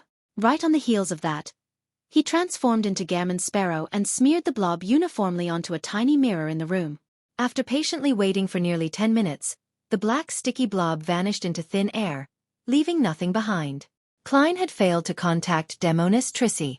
As expected, Trissy, who has been corrupted by the primordial demoness to a certain extent, managed to identify Miss Messenger's level and was given a fright. She probably wouldn't communicate with Gairman Sparrow any time soon. Sigh, if I had known Miss Messenger is a special angel, I definitely wouldn't have let her appear in front of Trissy, or I would have informed her that if a demoness were to summon her, she can bring both the person and letter over. Klein sighed silently and could only blame it on his luck. At that moment, he suddenly heard a series of illusory pleas. In a dark alley in the Backland Bridge area, Zio hid Wintry Blade and entered the area, looking around warily. Not bad. You're getting more and more experienced. A deep male voice sounded, and a figure walked out from the darkness around the corner. He stood tall, wearing a golden mask that revealed his eyes, nostrils, mouth, and cheeks. It was none other than the MI9 member who had contacted Zio before. "Why did you contact me so urgently?" Zio asked. The golden-masked man didn't make any small talk and directly asked, "You still seem to be monitoring Viscount Stratford's surroundings. Have you discovered anything unusual recently?" Zio thought and said yes. He had intimate contact with a girl of unknown origins. He made her visit him at his residence late at night several times. "I tried to track that woman down, but I failed both times. Also, Viscount Stratford suddenly went out in the middle of the night 2 days ago. I don't know where he went because I didn't manage to follow him." The golden-masked man tersely acknowledged this as he went deeper into the details. Zio answered according to the details she had seen back then. She only concealed the fact that she had met Charmaine in the carriage, and how she had followed Viscount Stratford all the way outside the warehouse. "Not bad. Your persistence was rewarding." The golden-masked man nodded slightly. He didn't seem to doubt what Zio had said. He sighed and said, "With this, your contributions to us will increase significantly. To be frank, if this continues, you'll soon be able to accumulate the contributions needed for the Sequence 6 potion. However, before that, there will definitely be a strict examination. And with your background, it will fail the examination without a doubt. After all, I know it very well. Actually, there's no need for you to seek the truth. I know that this was the motivation for you to persist in continuing the mission regarding Viscount Stratford, but my personal suggestion is to put the matter aside. With your current sequence and abilities, it's enough to let your mother and brother lead a very good life. Don't worry. No one will cause you trouble. And if you wish to continue persisting, I cannot guarantee what will happen." Although Zio had already expected such an explanation, she was helpless in resisting her emotions and throbbing heart. She blurted out a question. "Who exactly are you?" "I'm just an ordinary mid-sequence beyonder," the golden-masked man said with a smile. "You might not know that the post of Captain of the Royal Guards has the corresponding authority in MI9. It's equivalent to a deputy director that handles matters related to the royal family. Back when your father was alive, I was his subordinate and had received his help in various aspects. After his passing, I, who didn't commit any wrongs or hide any matters, was removed from the core of MI9. I'm only responsible for informants on the outside like you." Upon saying that, the golden-masked man sighed. "Your father helped me a lot. So, after I recognized you, I deliberately made you become an informant under me. With the extent of my power, I provided you some help. I have a family of my own and my own life, so I can't take excessive risks or do anything too dangerous for you. Let's do this. I'll help you get the potion formula for Judge. Afterward, stop your contributions and your pursuit to advance your sequence. Do something that will improve your life. As for what you want to do or plan to do in private, I don't know, nor do I want to know." Zio fell into a daze.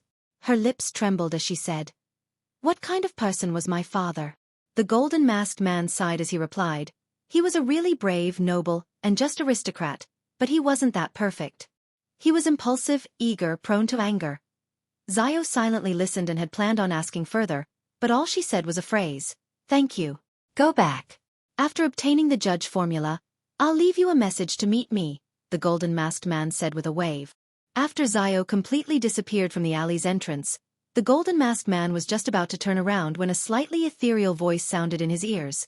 "She's lying. She had tailed Viscount Stratford to the scene back then. It's something that can be confirmed." The golden-masked man fell silent for a moment before saying to the shadow beside him, "She might have only been worried that this would arouse suspicion. How can she defeat Viscount Stratford at her sequence? Besides, wasn't it said that Viscount Stratford carried a Grade 1 sealed artifact? I believe that she likely didn't dare approach. Otherwise, she wouldn't even be able to survive." The slightly ethereal voice replied, "No matter what, since there is a doubt, we need to do further investigations. Don't inquire about it in the future." Outside the alley, Zio walked calmly along street lamps. She deliberately didn't mention that she had followed Viscount Stratford. This wasn't to hide the truth, to clear herself of suspicion, or to not invite trouble. In fact, that was contrary to her true motives. Before the Tarot Club, her plan was to say that she had followed Viscount Stratford to a particular warehouse in the dock area. Outside, she was scared off by a terrifying hurricane. This was more convincing and made it less prone to suspicion. However, after knowing that this matter piqued the World Gairman Sparrow's interest, she secretly changed her mind and decided to use her explanation to garner suspicion. She felt that if she wanted to investigate the king's secret at her level, it might take another 3 to 5 years, or even longer. Perhaps, there wouldn't be any hope forever. But with the world's help, success was a possibility. As such, she was willing to bear the risks and place herself right in the middle of the tides. And today, before meeting the golden-masked man from MI9, Zio had prayed to Mr. Fool so that he could inform the World Gairman Sparrow of her thoughts.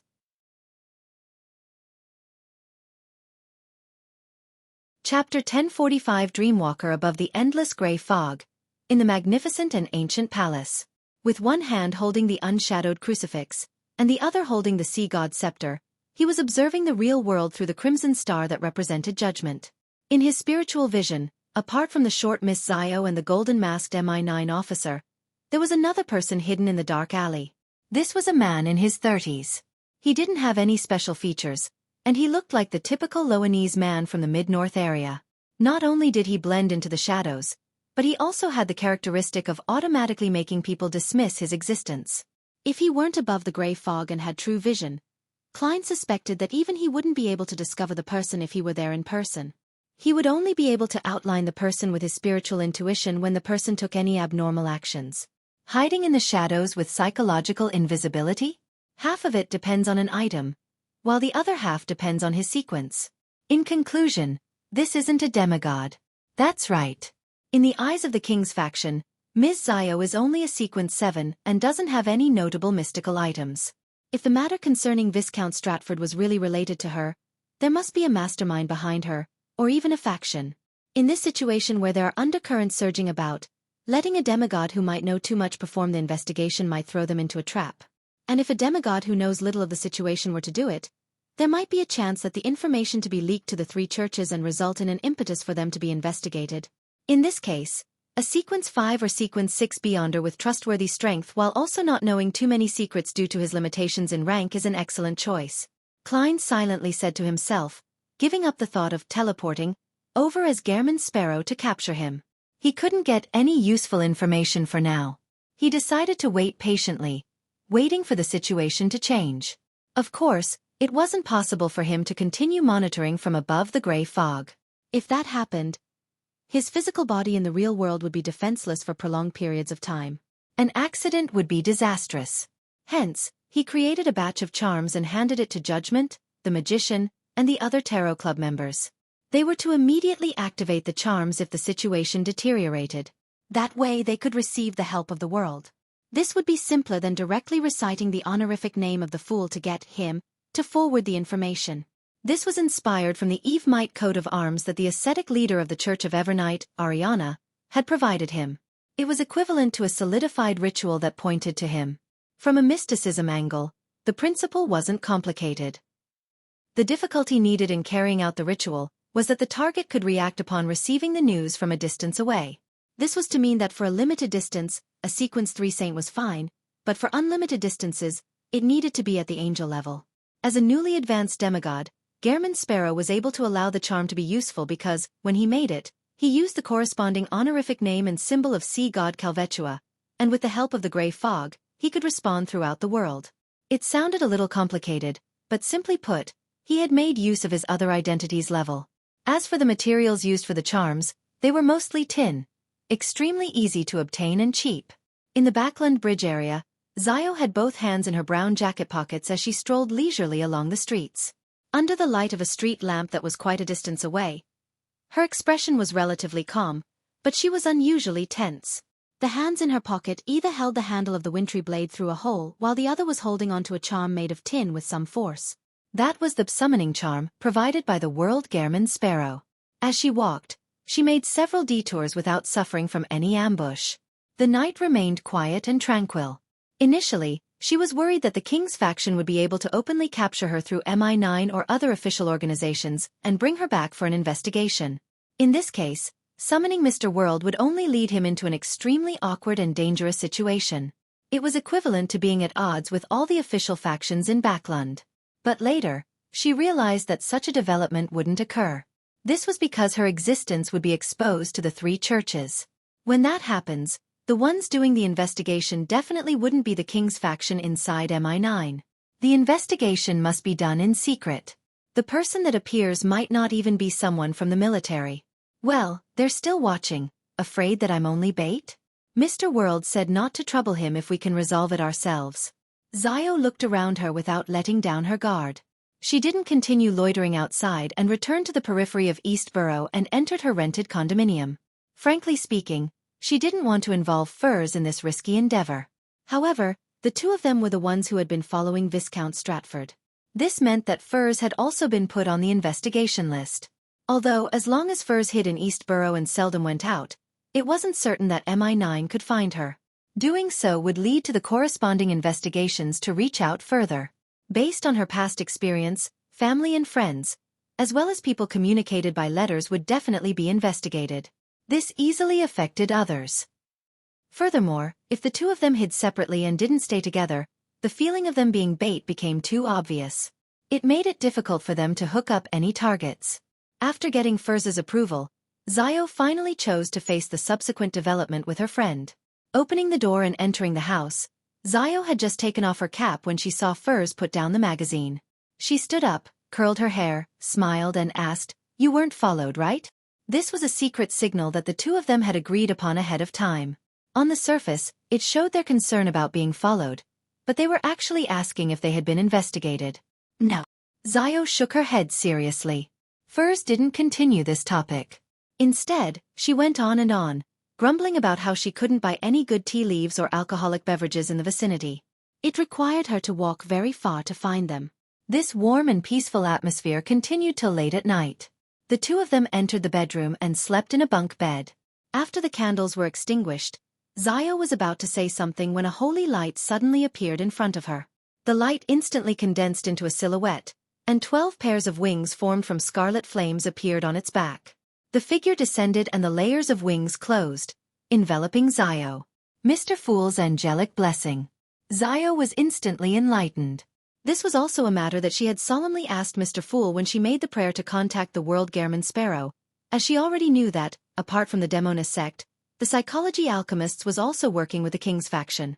And not only were Beyonders of the spectator pathway capable of hypnosis, but they could also dreamwalk. They needed to be careful of any investigations that used these two powers. If she didn't prepare herself, she suspected that she wouldn't even detect an investigation that had been carried out, let alone be able to inform Mr. World. Everything quickly calmed down. Zio opened her mouth and said to Furs, who was sleeping in the bunk beneath her, "Good night." "Good night." Furs didn't react in time, as though she was almost falling asleep. This made Zio realize that she had also received the angelic blessings. Time ticked by and the two fell asleep. After an unknown period of time, the dazed Zio suddenly snapped awake, aware that she was dreaming. Right on the heels of that, she felt something shadowy floating in the dark sky, and all kinds of thoughts from deep within her heart surged out to form a dream. These thoughts were mainly things that she had been most keenly aware of recently, including the night she barged into the warehouse and attacked Viscount Stratford. At first, Zio was a little frightened. She wanted to wake up from her dream, but no matter how hard she tried, she couldn't extricate herself from that state. It was as though she was still in a dream even when she opened her eyes. She quickly calmed down and tried to control those thoughts, only to realize that it wasn't difficult. Thus, the memories of the attacks on Viscount Stratford were buried. However, after some consideration, Zio deliberately didn't do it well, leaving some clues behind. In the dreamland, she and Furs discovered that something weird had happened inside the warehouse, but it wasn't the same account she gave to MI9 that the tornado tore through the roof. Furthermore, they didn't escape immediately. Zio believed that this would allow the person who invaded her dreams to notice a problem but be unable to resolve it. After this, the investigators would confirm that there was a demigod or some faction behind the two of them. They would then believe that they weren't too difficult to deal with because the level of the secret wasn't too high. This way, It was likely that they would send a demigod to deal with the aftermath. And this was a development that Zio anticipated.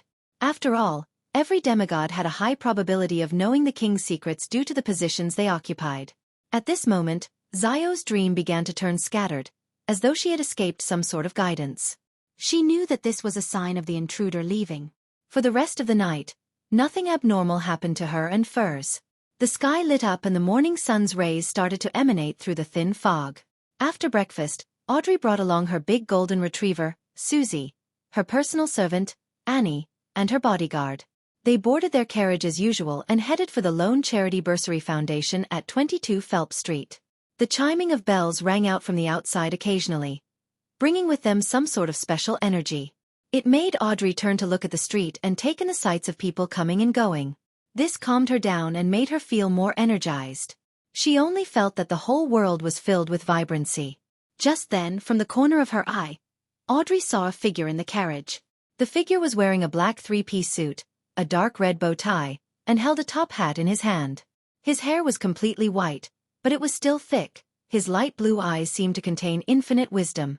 This was Vin Rambus, the psychology alchemist's counselor, a demigod from the spectator pathway.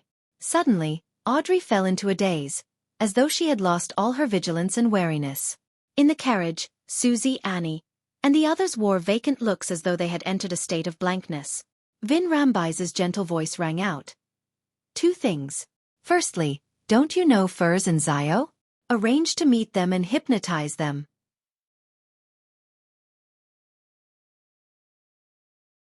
Chapter 1046-8 Test. That gentle voice seemed to resonate with the thoughts deep in Audrey's heart. She only felt a little resistant to it before feeling as though it came from her heart, and that it was her truest thoughts. Vin Rambus looked at her emerald green eyes and said unhurriedly, secondly, in the upcoming banquets and balls, don't be as opposed as before to the few princes who take the initiative to show their fondness. Also, praise them a few times in front of Earl Hall and his wife. Remember all of the above. This is the reflection of your subconscious. Then, forget that I once said these things to you. Forget that this behavior is different from your usual behavior. Don't try to seek blessings, and stay away from key spots in the Church of Evernight's Mass. With that said, Vin Rambus retracted his gaze from Audrey's eyes. He turned to cue Annie and the rest, preventing them from being surprised by their mistress's subsequent odd behavior. After dealing with all these things, he disappeared from the carriage without causing a stir. Ring. Another bike passed by the window as Audrey's slightly anxious eyes recovered their luster. She looked at the people on the street coming and going when she suddenly let out a soft exclamation.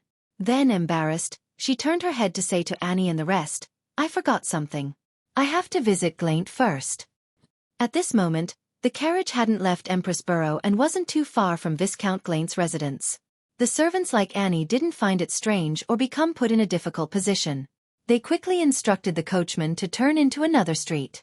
This continued until 20 minutes to 10 in the morning. Audrey finally arrived at Phelps Street. She walked into the second floor of the Lone Charity Bursary Foundation and entered her director's office. Looking at Annie and the others either organizing documents or using the spring water they brought alone to prepare black tea, Audrey brought Susie along to the lounge that was attached to her office. It was as though she wanted to check on her face to determine if she needed her lady's maid to help touch up her makeup. During this process, Audrey glanced at the keyhole and asked Susie in a relaxed manner, was there anything abnormal with my behavior today? This was a habit that she had only gotten in the past few days. It had only started from the moment Vin Rambus disappeared. She knew that Mr. Fool's angelic blessing wasn't permanent. It could only be sustained for some time, and she wasn't able to determine when Vin Rambus would visit her. When that happens, she wouldn't have the time to pray to Mr. Fool and do the corresponding preparations. Therefore, from her understanding and cautious attitude toward psychology and mysticism, she not only checked her behavior 3 times a day for any abnormalities or for any excessive coincidences, but she also instructed Susie to take note of her condition and be her mirror. This was a precautionary measure of being hypnotized by Vin Rambus and cued without realizing it. Susie sat by the side and thought seriously before saying yes. Audrey's smiling expression stiffened. She quickly looked at Susie and waited for her explanation. Susie wriggled her nose and looked around before continuing. You didn't plan on paying a visit to Viscount Glaint when you left the house, but you changed your schedule halfway. You'll inform me of the general schedule ahead of time over the past few days. Also, you said that you would discuss it with me if you decide to suddenly change or add to the schedule. Upon hearing Susie's reply, Audrey's expression turned grave. She still didn't feel that there was anything unusual about this matter, but this situation was extremely abnormal. This made her almost certain. Vin Rambus had been here before, right after she left her house and before she headed for Glaint's residence. The other party had already cued and hypnotized her and removed all traces. However, he didn't exhort a dog, making it feel like everything that it saw was normal. Audrey subconsciously wanted Susie to leave so that she could pray to Mr. Fool, but she was hesitant. Would my current behavior be monitored by Vin Rambus? Will he be sitting somewhere in this room and quietly be watching me? No, if that were to happen, he would have discovered a problem when I asked Susie. Praying wouldn't make the outcome any worse. Even if he's here, Mr. Fool would also discover it. I can promise a future sacrifice and pray that he'd directly send divine punishment. However, why don't I wish to pray and ask for help? Audrey stood there, all kinds of feelings running through her as she instinctively wanted to escape. This made her realize the contradiction, and she realized that there was a bit of resistance in her heart. From the perspective of psychology and mysticism, she had a vague guess. She quickly put aside the idea of seeking help, allowing herself to be in her usual state of praying to the goddess without the desire of getting a response. This greatly reduced the conflict in her heart. Audrey instantly became confident. She gestured for Susie to leave first, then she looked into the mirror and began softly hypnotizing herself. You're not asking for help. You're only doing your usual prayers. You're not asking for help. You're only doing your usual prayers. After repeating it over and over again, the vortex deep in the light greenness of Audrey's eyes that could suck a person's soul slowly dissipated, and her eyes returned to normal. She then raised both her hands and placed them between her mouth and her nose. Then, she chanted in ancient Hermes, "The fool that doesn't belong to this era." I might have met Vin Rambus. As she spoke, she didn't mention any desire for any help but described her discovery. After waiting for a while, a deep red light appeared in front of Audrey, drowning her like a tidal wave. Suddenly, her thoughts became clear, and images flashed across her mind. It was Vin Rambus in his black three-piece suit, who was sitting in a horse carriage, sitting opposite her. It was the elder who had exhorted her with a gentle voice. It was the demigod from the spectator pathway whose light blue eyes that seemed to contain infinite wisdom and vortices. At the same time, those words resounded in Audrey's ears again, making her remember everything that had happened. After the crimson glow disappeared, she saw the long bronze table in front of her. Sitting at the seat of honor at the end of the table was a figure shrouded in the grayish-white fog. As emotions of fear, horror, and panic surged through her, she stood up, lifted her skirt, and curtsied to the great existence. "Thank you for your blessings, Honorable Mr. Fool." Klein nodded and smiled approvingly. "You handled it well." Upon hearing this, Audrey suddenly felt at ease, no longer as nervous as before. She sat down and calmly described what had happened to her. As the Fool, there was no way for him to directly discuss things with Miss Justice, analyze it for her, or give suggestions. All he did was smile and say, "This is a test of fate." "A test? Only through this test will I have the qualifications to become a demigod, so that I can protect the people I want to protect in Backland, which is in a state of turmoil?" Audrey interpreted Mr. Fool's hint and nodded seriously. "I understand." Without another word, Klein sighed and smiled. "Go back and welcome it." Audrey was about to express her gratitude again when the crimson light appeared before her eyes, blurring everything she saw. In the blink of an eye, she returned to the real world, but she didn't forget or ignore anything a test. Does that mean that I have to resolve the danger of Vin Rambus without exposing my secrets? Even if I cause the death of Vin Rambus, I still wouldn't be suspected by the psychology alchemists? How should I do that? Audrey looked at the abnormally beautiful blonde in the mirror. She turned her head slightly and glanced slightly to the side. There was a large lounge in that direction. It belonged to the director, who didn't have any responsibilities in the Foundation. Just 10 minutes ago, Audrey had seen Mr. Dwayne Dantes inside when she was heading up the stairs. Above the gray fog, Klein's fingers tapped on the edge of the long mottled table as he analyzed what had happened between Miss Justice and Miss Judgment last night. "That's not right. Adam had given me the unshadowed crucifix through Miss Judgment and Miss Magician. How could he not know which existence is behind them? What other test needs to be done? Last night, I thought that the investigation of Miss Zaya was purely an action from the King's faction where they only used the help of a mid-sequence beyonder from the psychology alchemists.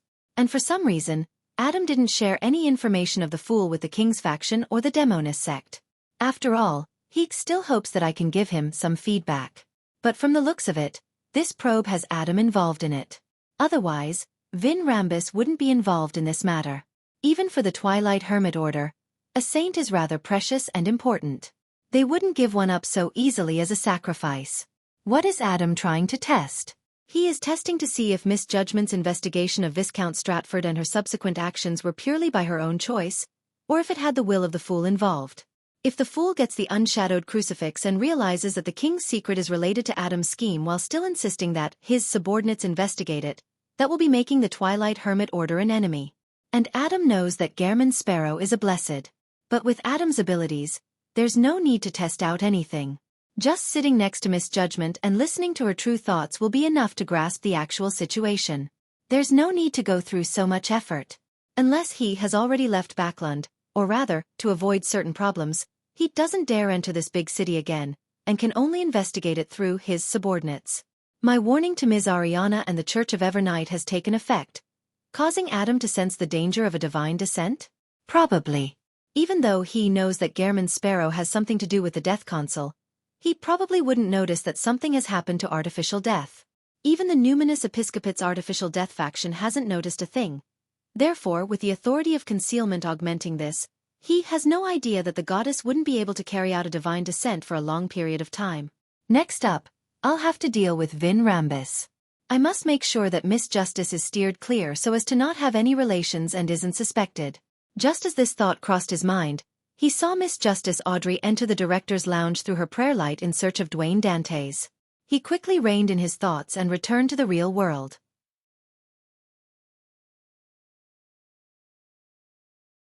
Chapter 1047 Brainstorm. Good morning. Where's Mr. Dantes? Audrey smiled politely as she asked the young male valet that was of Lone and East Balham descent. Anuni bowed and said, "He went to the washroom and will be back soon. Honorable lady, do you wish to wait here?" All right. Audrey found a single-seater and sat dowy with all sorts of thoughts running through her mind. Frankly speaking, if she only had to deal with Vin Rambus, she had already come up with a concrete plan. It was to hypnotize herself in advance. When Vin Rambus came to gather feedback, she would activate the World Gehrman Sparrow's charm without any ill intent. Then, she would work with the crazy adventurer to hunt the demigod. Humph, in order to ensure that there aren't any problems, I can also make a request to Ma'am Hermit for help. She's already a demigod and can lurk in the darkness. She can then combine forces with Mr. World at the critical moment. That way, Vin Rambus likely wouldn't be able to escape. Audrey pursed her lips as she held back from grinding her teeth. As for how the hermit was to come to Backland, she didn't find it problematic. She could rent Lamino's travels and get Mr. World to record teleport before requesting Mr. Fool to pass it to her. But this way, even if Vin Rambus didn't manage to escape, the psychology alchemists would have ample reason to suspect that the murderer was the last person the demigod had interacted with, Audrey herself. And this means that there would be countless troubles in the future. Audrey's eyes shifted slightly as she tried hard to calm herself down. At that moment, the white-sideburned and elegant Dwayne Dantes returned from the washroom. He smiled and greeted the noble lady who was waiting for him. After letting his valet, Anuni, guard the door, this tycoon looked around before finally turning his gaze to Audrey. "You seem to have encountered some difficulty?" Audrey didn't interpret Mr. World's actions and replied frankly, "Yes." She gave a description of what she had encountered and said, "What should I do to solve the problem?" What she really meant was how she could avoid leaving behind any remnant problems for the future. Klein smiled and said, "Why don't you discuss it with the two ladies?" "That's right. Like Mr. Moon, we can request for a private mini-gathering." "Oh, Judgment Zio. The Magician Furs will definitely participate. Apart from them, I can also invite Mr. World, Mr. Hanged Man, Ma'am Hermit, Mr. Moon. I can count him out." Audrey felt excited for some baffling reason. At this moment, she felt as though she wasn't fighting alone. "I understand." Audrey nodded with a smile. She then thought of another problem and quickly took the opportunity to ask, "Vin Rambus has made me no longer reject the princes and praise them in front of my parents. What's his motive?" Klein thought for a moment and said, "Perhaps it's to show some kind of friendliness on the surface. It's to rope in your father and make a hint to the Church of Evernight behind him. Regardless of the king's secret, Whether it succeeds or not, he will definitely need at least one Orthodox Church's support so as to reduce the opposing forces. Is that so? Audrey didn't really reject Mr. World's explanation. This was the politics she was familiar with if she stripped off the outer shell that involved beyonder powers. She didn't stay any longer and returned to her own office. After settling her daily affairs, she grasped her afternoon break and prayed to Mr. Fool and applied for a mini-gathering to be convened. Above the endless grayish-white fog, dark red beams rose up around the long bronze table. Audrey looked around, stood up, and curtsied to the other members. "Everyone, I have something I wish to hear from you." "It sounds urgent." Alger nodded gently and replied. Audrey sat down and said yes. She then looked at Zio and Furs. "I met Vin Rambis this morning. He hypnotized me to do 2 things for him and to forget his appearance. Fortunately, I was quite careful and cautious. I quickly discovered something odd, and thanks to Mr. Fool's blessings, I remembered everything. One of the things Vin Rambis asked me to do was to arrange for a meeting with Miss Magician and Miss Judgment and take the opportunity to hypnotize them. I'll then obtain intel on the instigator for the actions they had recently taken, and also get them to leave Backlund as quickly as possible." "What?" Furs was originally worried about Miss Justice's safety, but she never expected things to make one rotation before coming back at her and Zio. "To think they targeted Miss Audrey. It's really hard to guard against them. She's targeted by a demigod." After a moment of shock, Furs felt more astonished and afraid. She couldn't help but look at her friend and saw Zio sitting calmly, but her hands had unconsciously clenched into fists. Katlia didn't understand something as she frowned and asked, "The psychology alchemists, or should I say Vin Rambis, discovered that Miss Judgment and Miss Judgment are members of our tarot club?" This was a very serious and crucial matter. Audrey shook her head and said, "No, it's only because I know them in the real world." At that moment, she no longer tried to hide her identity from Furs and Zio. In fact, ever since Zio joined the club and obtained the judgment card, Audrey knew that she would be exposed sooner or later. Through repeated observations, she had confirmed that her 2 friends had already guessed it, but they tacitly didn't expose her. "You know them?" Katlia asked in surprise as she adjusted her heavy glasses. Audrey nodded. "Yes, they were actually recommended by me. Mr. Hanged Man can testify." "Ah? Didn't we chant Mr. Fool's honorific name because we wanted to save ourselves and get pulled in here? How did it become a recommendation process?" Furs looked at Miss Justice blankly before glancing at Zio, her face blank and confused. Zio also had that rare, similar expression because the word recommended had exceeded what she knew as well as her speculations. Audrey felt a little embarrassed. She blinked and explained to her 2 friends, "Because all of you have your own special qualities, and I also hope that the Tarot Club will develop and expand, I recommended the 2 of you to Mr. Fool. However, this was just a chance for you. If you hadn't passed Mr. Fool's test, he wouldn't have pulled you in." "Test? What kind of test did I undergo?" Furs was still confused. As for Zio, she thought of many things, especially the origins of the paper that had Mr. Fool's honorific name, as well as her frantic search for an exorcism. "No wonder I had an inkling that they knew each other. No wonder Miss Judgment only entered the club after so long. This was probably due to their different individual experiences. Each of them has their own specialties. This specialty is the selection criteria? Do I have one?" Katlia came to a realization as she came up with a theory. Upon seeing this, Alger, who had some level of judgment regarding this, wasn't at all surprised as he chuckled and said, "We can talk about this in the future. Miss Justice, the problem you would like to ask about is how to deal with Vin Rambis?" "Yes." Audrey returned to the topic and asked seriously, "If we not only have to deal with Vin Rambis but all the psychology alchemists from suspecting me, what should I do?" Alger didn't have any experience in dealing with a demigod, so all he could do was rely on his insight that had been built up over the years. He deliberated and said, "Lock onto the whereabouts of Vin Rambis. Only take action after he has interacted with someone else?" "How do I lock onto him?" Audrey asked the question herself before giving the answer. After getting the answer from Miss Judgment and Miss Magician, I'll wait until Vin Rambis leaves after I meet him again. Then, I'll recite Mr. Fool's honorific name and ask him to cast his gaze on the demigod? Theoretically, it's possible. My true vision above the gray fog has a radius of nearly 10 kilometers. As long as Vin Rambis doesn't know teleport, I can confirm his location and trajectory for a short period of time. Then, I can return to the real world and directly teleport over. This will require the help of divination. But the problem is that it requires the Fool to personally intervene.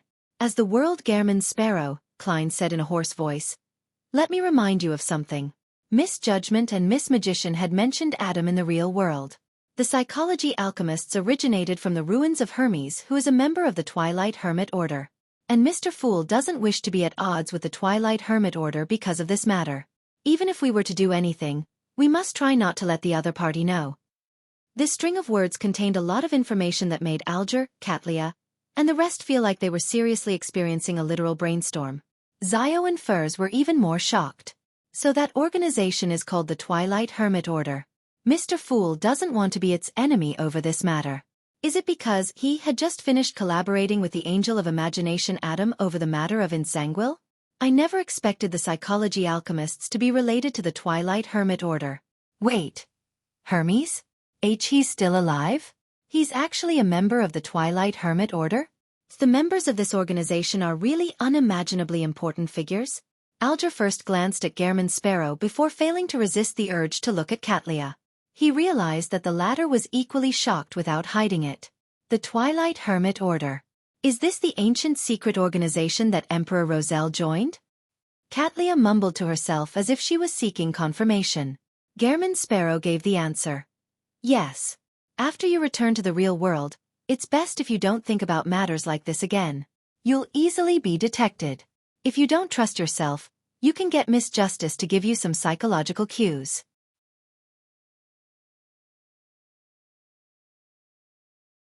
Chapter 1048 Real and Fake, Spy 1 in the ancient palace above the grey fog. With the world Gehrman Sparrow's words coming to an end, no one spoke for a moment. The entire place was silent. The psychology alchemists are cooperating with the king's faction and are investigating Zio and I. The founding of the psychology alchemists originated from the discovery of a Hermes ruins, and Hermes is a member of the Twilight Hermit Order. Its leader happens to be Angel of Imagination Adam. And Zio and I had mentioned Adam in the real world. We're in the sights of a king of angels? Yes.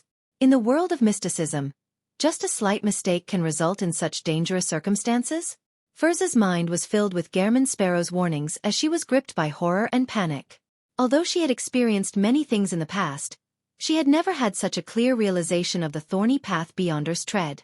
Any mistakes could lead to a terrible consequence. I have to be more cautious in the future. Of course, the premise is that I can survive under the watch of King of Angels Adam. May Mr. Fool bless me. Furs seriously reflected on the matter and silently prayed. Zio also didn't expect her situation to be so perilous. She didn't expect that something like this would involve a king of angels. She couldn't help but feel horrified and fearful, but she had already decided to sacrifice herself for the truth. She rapidly calmed down, but couldn't help but shoot a glance at the magician, feeling guilty for pulling her good friend into this conundrum. At this point in time, crying and feeling remorse won't solve the problem anymore. All I can do is try my best to keep Furs alive at the critical moment. Fortunately, there's still Mr. Fool's blessings. Zio cast her gaze at Justice Audrey as she thought to herself. Then what should we do next? She had mixed feelings towards Miss Justice's recommendation. On the one hand, she knew that Audrey thought highly of the Tarot Club and had recommended her purely out of good intentions. On the other hand, she felt that she had gained the notice of a secret existence for no good reason. Thankfully it was Mr. Fool, or she would have died a tragic death long ago. Even her soul wouldn't be able to receive deliverance. Well, I guess it's because I voluntarily chanted Mr. Fool's honorific name that I was dragged into it. There wasn't any coercion. Ultimately, I'm sitting here of my own volition. It has nothing to do with Miss Justice. Also, if it weren't for her recommendation, I might never have such an opportunity to grow stronger to seek out the truth. Zio pursed her lips as she furtively took a deep breath. Justice Audrey knew about the relationship between the Twilight Hermit Order, Hermes, and Adam, so she was the calmest one there. She just never expected that Furs and Zio's casual mention of the Angel of Imagination had garnered his attention. This made her have an unprecedented awareness of the horror behind the words. Any mention of it will be known. After some deliberation, Audrey looked at the world Gehrman Sparrow and tried to interpret his words. Does Mr. Fool mean that he doesn't want to directly make an enemy of the Twilight Hermit Order at the moment? Does that mean that it can be done indirectly? Klein nodded slightly and said, that should be the case. Does it involve interfering with divination, one's attention, and prophecies? Audrey asked. At this mini-gathering, the World Gairman Sparrow represented the will of the fool. Klein laughed and hoarsely said, "Perhaps a little more indirect." He answered vaguely because the fool hadn't thought of what to do either. Their conversation seemed to inspire Alger. He looked at Justice, the Magician, and Judgment, one after another. "Which of you is a believer of the Evernight Goddess?" He was almost certain that at least one of the three ladies believed in the Evernight Goddess. After all, among the people of Lone and the residents of Backland, the standards for women, and those who had been educated, these filtered out most of the believers of other deities. "I am," Zio said without hiding anything. Audrey raised her hand slightly. Seeing this, Alger nodded slightly. "We can try to mislead someone and make it seem like the Church of Evernight did something against Vin Rambus, not the Tarot Club." As he said this, Alger skillfully changed the pronoun he used to refer to the group. He was only invited to be a consultant, and wouldn't actually be involved in the matter. He should have said "you should do this and that," but he had chosen to use "we," pushing the blame to the Church of Evernight. This line of thought seems really familiar. Klein in his The World Gairman Sparrow's manifestation suddenly found it amusing. Then how should the misdirection be done? Audrey's eyes shifted slightly as she hurriedly asked. Alger looked around and said, "Vin Rambus only hypnotized you to not seek blessings and sit in key spots at the Church of Evernight's Mass where you can be cleansed to a certain degree. But he didn't ask you to avoid the Church of Evernight's Archbishop. You can use this to create an opportunity. Meet the Archbishop. Of course, there's no need to say anything. This way, when Vin Rambus dies or vanishes, the psychology alchemists will most probably suspect that the Church of Evemight had detected something wrong with you and had set up a trap." Without waiting for Miss Justice to respond, he looked at Zio. "After you're hypnotized but before you leave Backland, head to the nearest Church of the Evernight Goddess and pray seriously. Act like a spy sent by the Church of Evernight to infiltrate the Tarot Club. This will misdirect the psychology alchemists into believing that the matters pertaining to Vin Rambus were done by the Tarot Club, but was in fact a smokescreen. The true mastermind behind all of this is the Church of Evemight, acting like a spy in the Tarot Club that was sent by the Church of Evernight." Well, Klein felt a little guilty. He was a genuine blessed of Evernight, and Leonard was a genuine red glove. It should be said that the Tarot Club's convener and host, Mr. Fool, also draws the crimson moon on his chest. Klein muttered in amusement and helplessness. As a result, he was also rather inspired. This can only fool typical Beyonders. Without the blessings of Mr. Fool's angel, the higher-ups of the psychology alchemists can easily figure out the truth, Katlia reminded. The Hanged Man replied, "So, the main point is that we should be indirectly blessed by Mr. Fool. Otherwise, would it be impossible for us to deceive the Spectator Pathways King of Angels, Adam? Also, Miss Magician and Miss Judgment, when you pray at the Cathedral of the Evernight Goddess, it's best if you pray to Mr. Fool and get his help in extricating yourself from the hypnosis and not immediately leave Backland. Under such circumstances, Backland is safer than anywhere else." "All right," Zio replied seriously. Seeing that the discussion had reached this point, Audrey and the others all looked towards the World Gairman Sparrow, awaiting his response. Klein's thoughts had already taken shape. He deliberated for a moment, then laughed hoarsely. "Actually, there are simpler ways to interfere." "What methods are there?" Audrey's eyes widened as she asked with concern. Klein looked at Miss Justice and pointed at the top of his head. "Once Vin Rambus leaves, bum that hat accessory and trigger the charm I gave you." "That feather hat accessory? The hat accessory that can get a so-called response from death?" Mr. World hopes to get this existence to disrupt the divination, attention, and prophecy. Audrey's green eyes sparkled as she nodded in thought. "I know what to do. When that happens, the response would be the power of concealment. This way, no matter what happens, Adam can only assume that the goddess had interfered, believing that she had blessed the Hall family and has nothing to do with the Tarot Club. I wonder if the goddess will send Ma'am Ariana. That way, finishing off Vin Rambus will be made very simple. If not, I'll give myself Angel's Embrace ahead of time and use my marionettes which are dead. That will result in a high chance of victory." Klein mumbled inwardly without saying anything else. Just as Audrey quickly completed her plan, doing so as though she was talking to herself as she spoke to Zio and Furs. "Visit me on Wednesday afternoon. This way, I'll have a chance to see the Church of Evernight's Archbishop in advance." I'll pray to Mr. Fool for him, to provide his angelic blessings. That way, I won't be hypnotized by Vin Rambus when I meet him. We'll act once he leaves. Vin Rambus is a cautious and conservative person. He should continue choosing to meet me on the way to prevent himself from being caught or from falling into a trap. Soon, amidst the discussions of the other members of the Tarot Club, the plan was complete. The World Gehrman Sparrow declined Catlia's suggestion of providing help. After all, he couldn't guarantee that powerhouses from the Church of Evernight would be involved. As for the payment, all the spoils would belong to the world, and Audrey would provide him with a free help commission according to his request. On Wednesday afternoon, in Viscount Glaint's residence. After returning to the Turf Club, Audrey, who was wearing a simple white dress shirt and a pair of pants of the same, bright leather boots, and a black leather jacket that clung to her waist, stood inside the Viscount's study and looked at Zio and Furs. Who got you to investigate Viscount Stratford and pursue the king's secret? Her green eyes were like an ancient pool of water in a deep mountain. It was quiet, deep and clear, making one unknowingly sink into it. At this moment, Zio and Furs were really hypnotized. The former answered in a daze. It was me. I'm investigating the cause of my father's death. However, I do pray to a particular existence to bless me. Audrey asked a few more questions and received a satisfactory answer. Then she said with a gentle voice, "Leave Backlund and leave this place. You don't belong here. All right, you'll wake up when you hear me clap."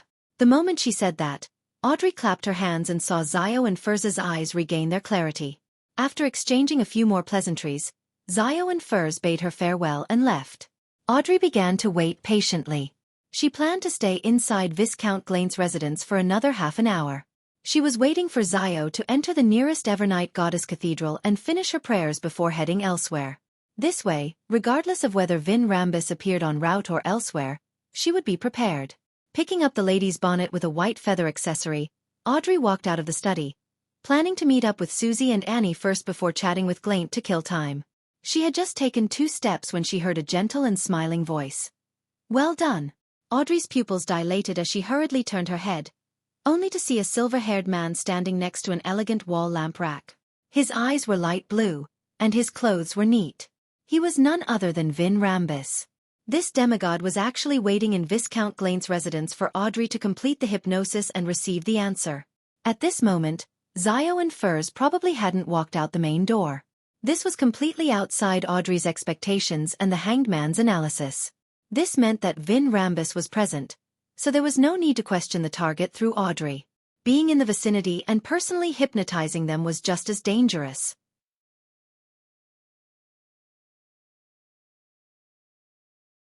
1049 Spectators' intuition. How did this happen? Even if Zio and Furs didn't meet with any delays en route and maintain a relatively fast speed, it would take at least 15 minutes to arrive at the nearest Evernight Cathedral. Luckily, I was cautious enough and had prayed to Mr. Fool for an angelic blessing ahead of time. I also actually hypnotized Zio and Furs. An upheaval of thoughts instantly ran through her mind before she rapidly suppressed them. At first, she looked confused, and then her face wore a look of realization. It was as if she had finally woken up from her long dream and remembered the things that had been neglected. "Mr. Rambus, why are you here?" Audrey made her voice sound ethereal, as though she was still in a dreamy stupor. As she spoke, she made use of the control of her emotions as a psychiatrist to make an unavoidable hint of anxiety flash through her mind, doing so without causing any abnormalities. This unexpected turn of events made her unsure of how to proceed. Without a doubt, she understood that she had to first deal with Vin Rambus's subsequent questions so that the demigod wouldn't suspect anything. However, if that was the case, he would leave in 3 to 5 minutes after he was done asking. As for Zio and Furs, they definitely wouldn't have entered an Evernight Cathedral yet. This inhibited the step needed for the misdirection, and when the time came, igniting the hat accessory and summoning the world easily exposed flaws in the handling of matters in the end. They wouldn't be able to completely fix the inherent problems. No, I'd rather miss this opportunity than proceed with the plan without being fully prepared.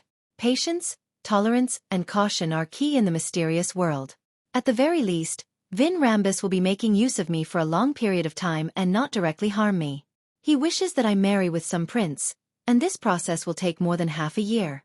I still have plenty of time. I can wait for the 2nd, 3rd, or even 4th or 5th opportunity. The only problem is that I need to inform Zio and Furs and get them to really hide as quickly as possible. Audrey quickly came up with a decision as her eyes restored to normal while showing hints of wariness and fear. After observing her reaction and hearing her question, Vin Rambus smiled and said, "This should be your first time hypnotizing someone, and I was worried that an accident would happen, so I specially came here to wait." "Heh. Given your background, you don't usually have the chance to do this." His voice was gentle and laced with concern. It made the wariness and fear in Audrey's eyes subside bit by bit. But in Audrey's mind world, she once again felt her consciousness being split apart. Some of them were raised, looking down at the island and the sea. This made her clearly realize that her fond feelings and sense of security that she had just felt were all artificial. Seeing that Audrey had returned to normal, Vin Rambus nodded and said, "How did they answer your question just now?" Audrey honestly said, "Zio said that the investigation of Viscount Stratford and the pursuit of the king's secret was all of her own will. She was very suspicious about the death of her father. Her father was the former captain of the Royal Guards, Earl Mason Deer. However, she mentioned that her actions were blessed by a certain existence." As she answered, Audrey almost stopped talking. This was because her spirituality high in the sky was looking down at herself, one on the island of consciousness and the spiritual sea. She saw a figure rising up from the bottom of the sea as it followed up steps that appeared, passing through the subconscious realm and landing on her body of heart and mind's island. The figure was wearing a black three-piece suit, with a head full of silver hair. It was another Vin Rambus. There wasn't a hint of a smile on Vin Rambus's face. He had an extremely sinister air, and a part of his skin was covered in grayish-white scales. Not only did his eyes turn from pale blue to golden, they also turned vertical, looky happy face like a particular animal. If it weren't for the fact that she had experienced something like this before, just the intense level of nervousness she currently felt might have prevented Audrey from acting as though she hadn't noticed anything while ensuring that she didn't stop speaking or end up stammering. In the real world, Vin Rambus smiled as he looked at Audrey's pretty face and asked further, "Which existence's blessings?" Audrey shook her head as the island of consciousness began to change. When this matter was raised, Zio and Furs became very resistant. There were signs of escaping the hypnosis, so I didn't dare continue asking. Of course, the blessings of a particular existence could be explained as Mr. Fool's attention, and it could also be understood as the goddesses. The lucid Audrey muttered silently under the spiritual sky. Vin Rambus continued to circle around the questions and asked about the details of the hypnosis. After 2 or 3 minutes, he nodded satisfactorily and said, "Not bad. You do have a gift in hypnotizing people. When the recent events come to a close, I will give you the Dreamwalker potion and personally host the ritual for you. Oh yes, don't reject love and marriage too much. You're not even 20 years old, and it's the perfect time to pursue such matters. Your charm is enough to gain everyone's affection and enjoy their attention." Vin Rambus used an indirect hint and guidance to lower Audrey's resistance towards love and marriage. This detestable guy. Audrey puffed up her cheeks under her spiritual sky and muttered resentfully. She then controlled herself to reveal some shyness and longing. Vin Rambus didn't expect to succeed by simply following a logical process. Seeing this, he retracted his invading consciousness and allowed himself to leave the island. He turned around and said, "Forget what I just said. They're all spontaneous thoughts from your heart. After I leave this place and disappear from your sight, you'll forget that I was here." Upon hearing this, Audrey under the spiritual sky couldn't help but heave a sigh of relief. This meant that Vin Rambus was about to leave. Even though it had only been 5 minutes since his appearance, making it insufficient for Zio and Furs to enter the nearest Evernight Cathedral, Audrey was still eager for Vin Rambus to leave as soon as possible. To face off a demigod of the spectator domain was unimaginably stressful. There's still a chance after this. As long as I maintain my consciousness, there will still be a chance. Audrey, don't be depressed, don't be impatient. Audrey silently consoled herself as she watched Vin Rambus turn around and walk towards the hall. She didn't relax and didn't breathe. She tried her best to maintain her normal state. Suddenly, Vin Rambus stopped in his tracks and turned around. He narrowed his pale blue eyes and looked at Audrey. "Why were you so scared when you first saw me?" I was too surprised at that time, so I didn't manage to hide some of my emotions well." Audrey felt her scalp tingle under her long blonde hair as her thoughts whirled quickly. She asked, puzzled, "Really? Isn't this normal?" Someone suddenly appeared beside me. "A brief shock is inevitable." Vin Rambus nodded, as if agreeing with this explanation. He sized up Audrey and suddenly said, "You used to carry a mystical item that can change one's form with you as an accessory. Why didn't you wear it today?" To a spectator, this detail was an abnormality. "Oh no. I've been hiding Lai beneath my clothes most of the time. How did he notice that I wasn't wearing it this time? He has secretly read some of my memories that I didn't protect to appear normal." Faced with Vin Rambise's question, Audrey felt her thoughts stagnant. The reason why she wasn't wearing Lai was simple. She was afraid that this accessory would amplify her emotions, preventing her from being able to completely hide her true thoughts when facing a demigod from the spectator pathway. This meant that she had predicted that she would meet Vin Rambis today. This was something that shouldn't have happened under normal circumstances. In the blink of an eye, Audrey grabbed onto an idea and smiled blankly. "It will amplify my emotions and reduce the success rate of the hypnosis attempt. I removed it in advance to avoid any accidents." Vin Rambis nodded and said, "So that's the reason." Just as Audrey was feeling a little relaxed, this spectator pathway's demigod suddenly narrowed his eyes. "If it's just this matter, there's nothing worth suspecting. But compared to when you saw me, the fear that slightly exceeded normal limits seems to imply something." As he said that, Vin Rambise's light blue eyes turned vertical and was quickly dyed with the color of gold. The two golden vertical pupils clearly reflected Audrey's image in her rider's attire. With a buzz, Audrey's thoughts became extremely muddled. Only the her under the spiritual sky barely remained conscious. The surface of the spiritual sea surrounding the island surged with waves, enveloping it.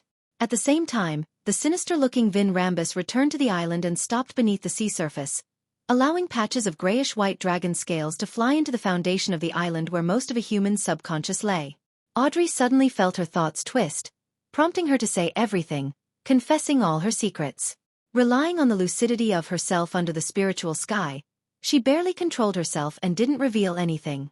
She also knew that there would definitely be problems if this continued, so she quickly diverted some of her thoughts and, relying on the angelic blessing and her splintered consciousness, prevent Vin Rambis from noticing it. Some of those thoughts included reaching her hand into her left pocket. Just then, Vin Rambis, who had invaded her mind world, looked increasingly sinister as he snorted. "There really is a problem." If there wasn't a problem, Audrey would have started with the most important matters, revealing all her secrets and private matters one by one, instead of staying silent. Likewise, since the manipulation attempt happened so quickly, Audrey didn't have the time to sort out all her secrets. Even if she wanted to hide anything, her lucidity would be discovered the moment she spoke. After confirming that something was off, Vin Rambis didn't hesitate any longer. His gaze turned extremely cold as grayish-white scales covered his skin. The storm in the spiritual sea suddenly intensified, and Audrey, who was under the spiritual sky, staggered. The last bastion of the defenses of her consciousness was rapidly weakening under the repeated attacks, putting it on the verge of shattering. Humph! Vin Rambis increased the force of the mind storm once again, feeling satisfied that Audrey's entire island was shaking. This meant that he was about to completely control her. At this moment, he heard an ancient word. Fate. In the real world, Vin Rambis looked up in surprise. All he saw was that Audrey's green eyes were dyed with the brightest, the most dazzling gold.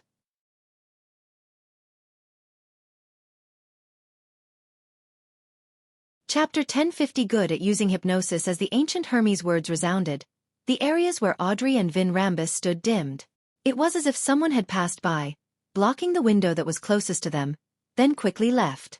By the time the light returned, the island filled with a terrifying mind storm in the illusory world had transformed from Audrey's to Vin Rambis's. The person that had intruded on the other party's body of heart and mind went from Vin Rambis to Audrey. Fate Siphon Charm. This was made using a worm of time as the material. Using the Fool's powers, this charm was created. It could siphon off a corresponding target's subsequent fate for a short period of time, exchanging the corresponding fate with the user. It was the consultation fee Audrey had received from Gehrman Sparrow after she treated Hazel's mental breakdown. With the corresponding charm, she could divert her future of having her consciousness defenses broken and losing control over her thoughts to Vin Rambis. She then siphoned off the mind storm from him and opened her target's door to the body of heart and mind. She then directly altered and planted the corresponding consciousness's fate. In an instant, the situation reversed. Audrey went from the edge of collapse to gaining the absolute advantage. Of course, This advantage could only last for a short period of time.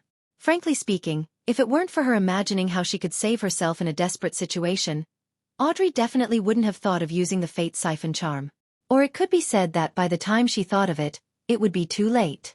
At this moment, just like how she had practiced it countless times in her mind, she suppressed her surprised emotions from the effects of the Fate Siphon charm and quickly confirmed her condition.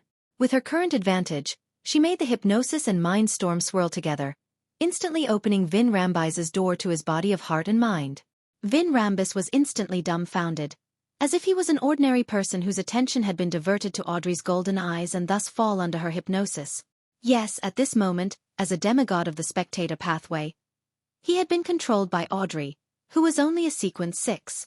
This way, even if the effects of the Fate Siphon charm came to an end, it wouldn't change the development in the real world. However, Audrey knew that, with the help of the magical charm, she was using Vin Rambise's powers to open the door to his body of heart and mind and achieve initial control.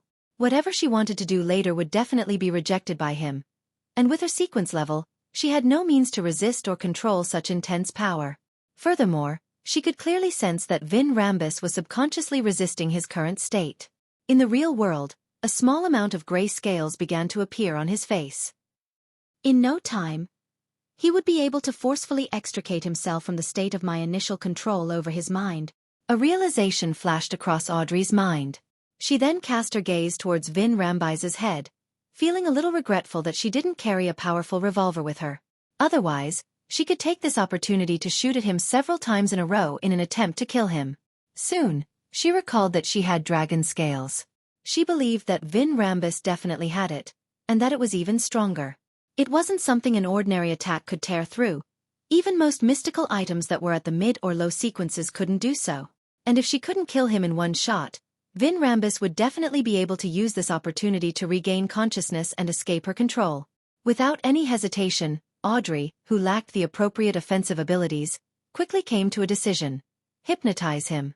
He's best at hypnotizing and is very resistant against this, so he wouldn't prepare any additional items that can affect his defense. I can't let him do things that will be against his will. With our difference in levels, I definitely can't resist the corresponding subconscious resistance he puts up. Thoughts ran through Audrey's mind as she spread her slightly parched lips.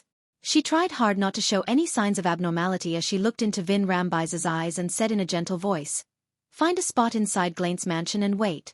Find me in the garden 15 minutes later." Such a subconscious thought didn't stir any obvious signs of being rejected. Therefore, Audrey was able to complete her control rather smoothly. To Vin Rambis, he was indeed looking for Audrey today, and the venue for the meeting was also Viscount Glaine's mansion. Audrey's hypnosis was simply changing the corresponding time and place, and the discrepancies were just in a very small aspect. It matched Vin Rambise's thoughts and didn't waste too much of his effort. Therefore, she didn't encounter any intense resistance. "All right." Vin Rambis responded to Audrey's words. Audrey didn't care to let out a sigh of relief. She focused and continued looking into the other party's eyes. She gently said, "You will only come looking for me in 15 minutes, so you haven't seen me today. Since you haven't seen me, everything that happened just now definitely didn't happen. They will be forgotten." As Vin Rambis had accepted the hypnosis, he followed the logical train of thought. Although there was resistance, it wasn't anything intense. Soon, the golden light disappeared from those alluring eyes. "Yes, I haven't seen you before. Nothing happened just now." Vin Rambis repeated with a blank expression. The grayish-white scales on the surface of his skin had increased significantly again. After completing this crucial step, Audrey resisted the urge to pat her chest and thought for a second. "When you hear my singing, it will become quiet." She wanted to hypnotize him with her charm, but she realized that she wasn't able to take on a seductive pose, and she couldn't make the corresponding expressions. She could only lift her hand to comb her blonde hair and tilt her head. The ripples in her eyes swirled as her smile beamed. Following that, she hummed a melody, "Manor Under the Moon" in a nasal voice. Vin Rambis looked at the girl in front of him who looked as beautiful as sunlight, flowers, and gems. Listening to the ethereal voice, his mind gradually turned silent, as he no longer had any resistance. Seeing that her initial control was about to be released, Audrey didn't hesitate and pointed to the other side of the corridor. "Go over there, and you will regain consciousness and dispel dragon scales when you see the stained glass." She knew very well that on the other side of the corridor, There were exquisite white stained glass. This order didn't pose any danger, nor did it violate Vin Rambise's will. He immediately took a step forward, walked down the corridor, and turned right. Only when his back disappeared from her sights did Audrey slowly exhale, allowing the fear, alarm, and anxiety to surge into her heart. Her body trembled slightly as she opened her mouth slightly. She couldn't help but gasp and exhale. 10 seconds later, Audrey used placate on herself and calmed herself down. Then she glanced at the wall clock and stood there, raising her hands and placing them in front of her mouth and nose, reciting Mr. Fool's honorific name in a low voice. She prayed for an angelic blessing again and requested this great existence to tell the world Gairman Sparrow that she had confirmed when Vin Rambus would arrive and would summon him 2 minutes ahead of time, allowing him to arrive at the appropriate moment. There was no need to be in a rush or to be too close to prevent Vin Rambus from being aware of an ambush. During this process, Audrey only briefly mentioned what had happened. She didn't elaborate on it to prevent wasting any time. Following that, she raised her hands and pressed her cheeks, completely restoring her expression to normal. She began hypnotizing herself, allowing herself to sing the melody the moment she saw Vin Rambus. After doing all of this, Audrey went to the main hall and first found the golden retriever, Xueqi. She then retrieved the lie necklace and the alcohol nemesis diamond brooch. The latter, which could resist any mental influence, could only be worn for half an hour. Otherwise, the damage one's liver and brain suffered would be irreversible. Therefore, Audrey prepared to wear them again after she left Glaint's residence to prevent Vin Rambus from finding her midway. Xueqi didn't notice anything amiss with Audrey as she watched her wear the brooch and necklace.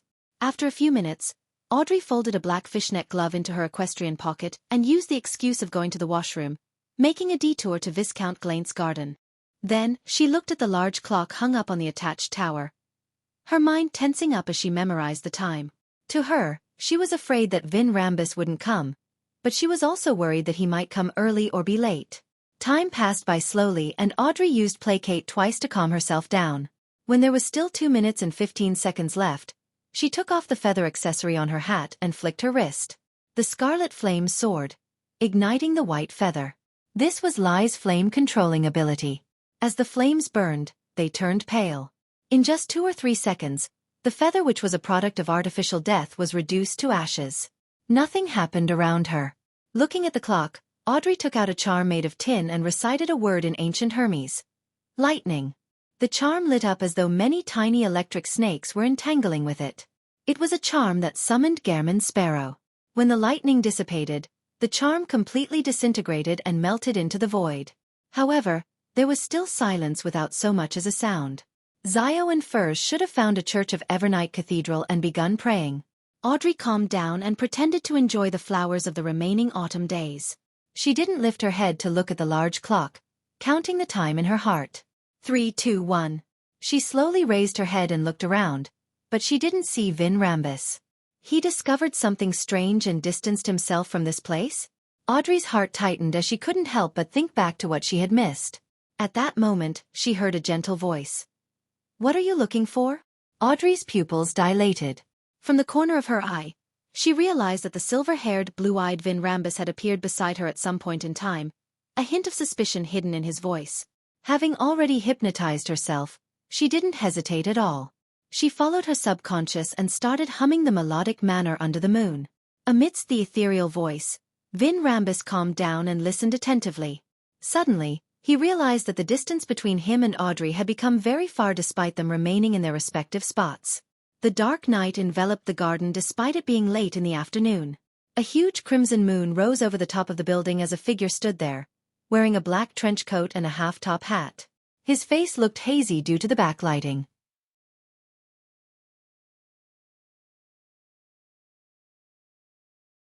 "1051 different styles of different pathways." Upon seeing this scene, Vin Rambus immediately extricated himself from that state of calm, clearly aware that he had fallen into a trap. He also further realized that he was already under some sort of influence. Without any hesitation, he arched his back and his body swelled. His pupils turned vertical, turning from pale blue to golden. His face, the back of his hand, and every inch of his exposed skin grew grayish-white scales. Amidst the screeching sound, the white shirt, black vest, formal coat, and straight trousers that he wore tore apart, revealing the dragon scales beneath. In the blink of an eye, Vin Rambus had transformed into an abnormally massive monster. Aside from his head that remained in the form of a human, the rest of his body had changed completely. It was like a dragon that had yet to fully evolve. The dragon's back was covered in gray-skinned wings, and its limbs were thick. The grayish-white scales were engraved with complicated, three-dimensional mysterious symbols. They extended into the flesh, extending into the surrounding void. It seemed to be a mesh of objects that didn't belong to the real world. It threw anyone who laid their eyes upon it into suffering a form of mental confusion as their thoughts warped. Even one's spirit body would be tainted with all kinds of thoughts that came from deep within one's heart, eager to rip apart and mutilate themselves. This was the spectator pathway's incomplete mythical creature form. For demigods of other pathways, those who weren't at the angel level, they required immense willpower and firm beliefs to fight in their mythical creature forms. Otherwise, they wouldn't be able to control the madness and the inclination of losing control. There was a high chance of them immediately losing all rationality and transforming into a monster. However, the spectator pathway was different. They had placate which could treat their minds and souls, so they weren't helpless towards the madness and inclination of losing control. Therefore, as long as the fight wasn't prolonged, they could use their mythical creature form and return to normal at will. Whoosh! All the thoughts in Vin Rambus's subconscious domain boiled over as they churned, identifying the parts of his consciousness that had been altered, purging them out and melting them down into nothingness. Whoosh! The violent winds surged around Vin Rambus's grayish-white dragon avatar.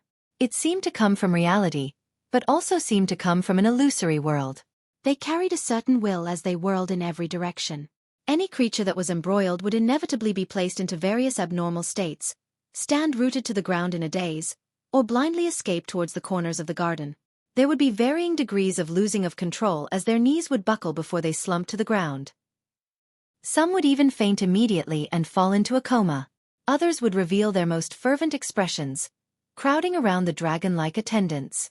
This was a qualitative change in dragon might, which stemmed from a mythical creature form. It went from its original state of placing others in a state of awe to mind deprivation with even more effects. Seizing the moment when dragon might swept the surroundings, Vin Rambus focused and transformed into illusory, sinister versions of himself. Through the sea of collective subconscious which eluded most beyonders, he approached Gehrman Sparrow on the rooftop and Audrey Hall by the garden's periphery at high speeds. As a spectator, he could tell that the attacker was Gehrman Sparrow just by seeing his face and temperament.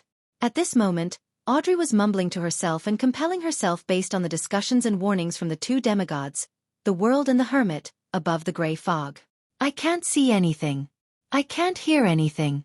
I can't see anything. I can't hear anything. She was trying to avoid losing control from looking directly at Vin Rambus's mythical creature form. However, this also made her unable to see or sense that a particular illusory, sinister version of Vin Rambus was approaching her body of heart and mind from the sea of collective subconscious. But suddenly, before Vin Rambus's eyes, the blonde, green-eyed girl's island of consciousness disappeared.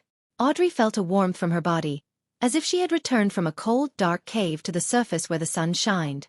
She hurriedly dispelled the hypnosis and opened her eyes. The sun in the sky pierced through the clouds that couldn't be considered thin, scattering its resplendence. Bathed in the bright golden glow, autumn flowers bloomed in silence. Everything was beautiful and peaceful.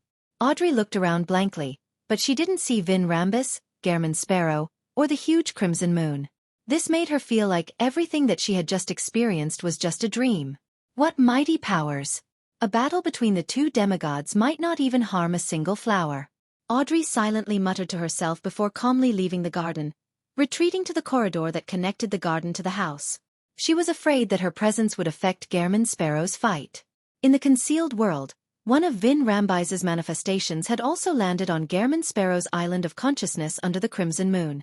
Just as he was about to set foot on it and open the door to the body of heart and mind and control Gehrman Sparrow's subconscious to make him do things against his own will, he realized that the illusory island that stood in the sea of collective subconscious was filled with a deathly silence. There were no stirring thoughts or the appearance of new thoughts. There was no way of influencing it. Puppet. Marionette. Vin Rambus instantly made a judgment. Combined with the information he had obtained in the past, he had a better grasp of Gehrman Sparrow's abilities. He wasn't shocked or depressed. Instead, he felt a sense of glee and confidence. This was because, for a demigod of the spectator pathway, he could easily tell the difference between a marionette and the true body, greatly mitigating Gehrman Sparrow's strongest ability. Besides, do you think a marionette can foil my mind invasion and control of one's consciousness? That sinister and illusory Vin Rambus swept his golden vertical eyes and found a transparent passage on the marionette's island of consciousness. On the island of consciousness, it was the symbolic form of spirit body threads in the mind world. Right on the heels of that, Vin Rambus's figure flashed, and he traced the transparent passageway and found another island of consciousness hidden in the distance.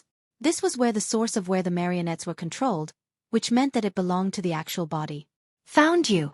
Vin Rambus snorted coldly as he conjured a terrifying mind storm in the sea of collective subconscious, allowing them to thrash about in Gehrman Sparrow's island of consciousness over and over again. This caused the nearby weather to rapidly change, and the ability to percept the surroundings via spirituality suffered intense interference. Vin Rambus took the opportunity to get close to Gehrman Sparrow's island of consciousness, and he conjured a grayish-white staircase in an attempt to furtively invade his opponent's subconscious. This was his usual style of fighting. One stayed in the light while the other stayed in the dark. While one attacked head-on, the other sneaked in. With these two angles of attack, it easily broke the target's mental walls and allowed him to control his opponent's body of heart and mind. At the same time, as a dragon avatar, he flew up and spiraled in midair. It affected Gehrman Sparrow with its dragon might and breath, complementing the battle at the consciousness level. At this moment, from deep within the sea of collective subconscious, Vin Rambus had silently invaded the Gehrman Sparrow's body of heart and mind when all of a sudden, he saw a boundless grayish-white fog. All the sea of collective subconscious around and the islands had vanished. Vin Rambus's heart tightened as he hurriedly analyzed his psyche, suspecting that he was under an illusion. However, no matter how he handled it, the grayish-white fog didn't change. Of course, there were no accidents or danger. It was as if it was just a simple background. That was pretty suspicious.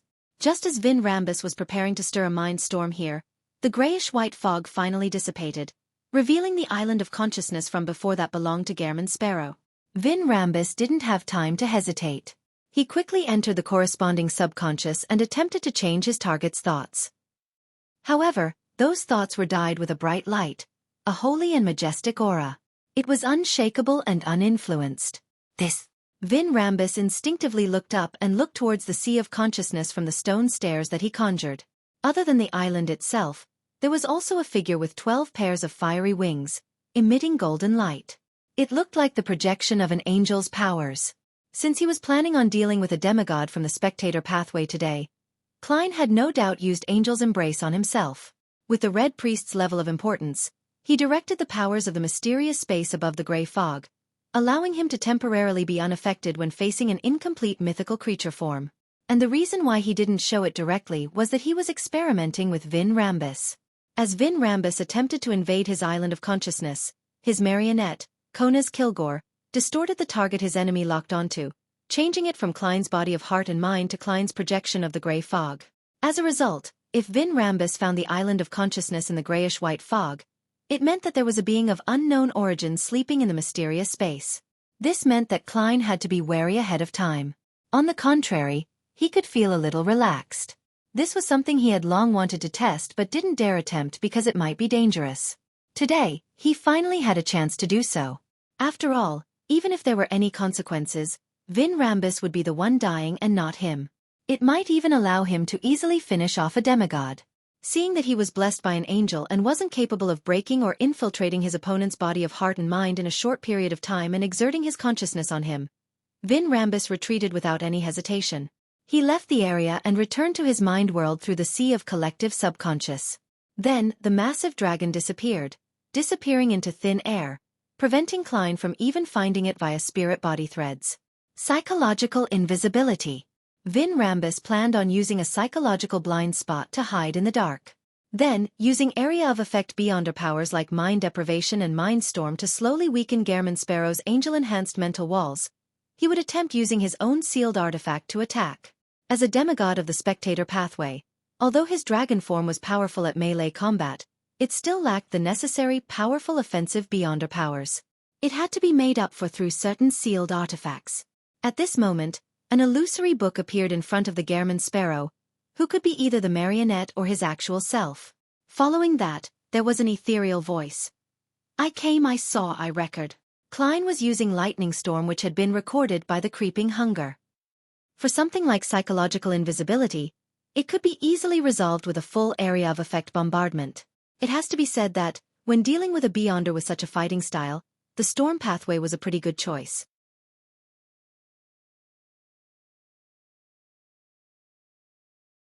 (10:52) 3 VL boom. Lightning bolts descended from the sky, covering the entire area illuminated by the huge crimson moon with a silver forest. Lightning flashed and destructive auras swept over, not leaving any spot unscathed. The giant grayish-white dragon, which still had a human head, appeared again. There were tiny bolts of electric bolts scurrying over its scaled body. There were also some obvious cracks. Vin Rambise's psychological invisibility couldn't be maintained under such a wide area of effect bombardment. After all, his interactions with his surroundings couldn't be avoided. All he could do was eliminate his sense of presence and stay in the blind spot of one's attention. Once the level of interaction grew excessive, he didn't have the means to avoid exposure. As soon as he appeared, the lightning storm calmed down quite significantly. The Gehrman sparrow's body on the roof instantly blurred and phased into existence diagonally below the incomplete dragon. Right on the heels of that, the glove on the crazy adventurer's left hand protruded with fine black particles that were deep and dark. Then, he opened his mouth and said his word filled with foulness and corruption from the devil language. Slow. Vin Rambis knew that his opponent was using creeping hunger and knew the true level of the item. He found Gehrman Sparrow amusing and was about to raise his left claw that grabbed onto an ice-blue metal cylinder, slamming it down at his enemy beneath him. This was a sealed artifact with unknown origins called Rotting Meteor.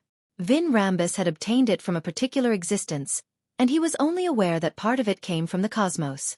This ice-blue metal cylinder could fire special dark green bullets that would instantly poison anyone who was hit with it. They would begin rotting in a way that even their spirit bodies wouldn't be spared. This was also effective against demigods. Its negative effect was that the wielder had a probability of gaining the attention of the cosmos and suffering corruption without realizing it. If not for having the item sealed thanks to a particular existence, Vin Rambis definitely wouldn't have dared to carry it around. But even so, he tried to limit his usage of it, lest he suffered a strange death or anomaly. That was a common ending for many of the previous owners of Rotting Meteor. Currently, Vin Rambis didn't believe that the language of foulness, which was at most at sequence 5, could affect him in his incomplete mythical creature form. He planned on using Rotting Meteor to finish off the sealed artifact-equipped enemy that posed a threat. However, at this moment, his actions had really slowed down, and his entire body felt stiff. On the pitch-black roof under the gigantic crimson moon, another Gehrman sparrow in a black trench coat and silk hat had appeared at some point in time.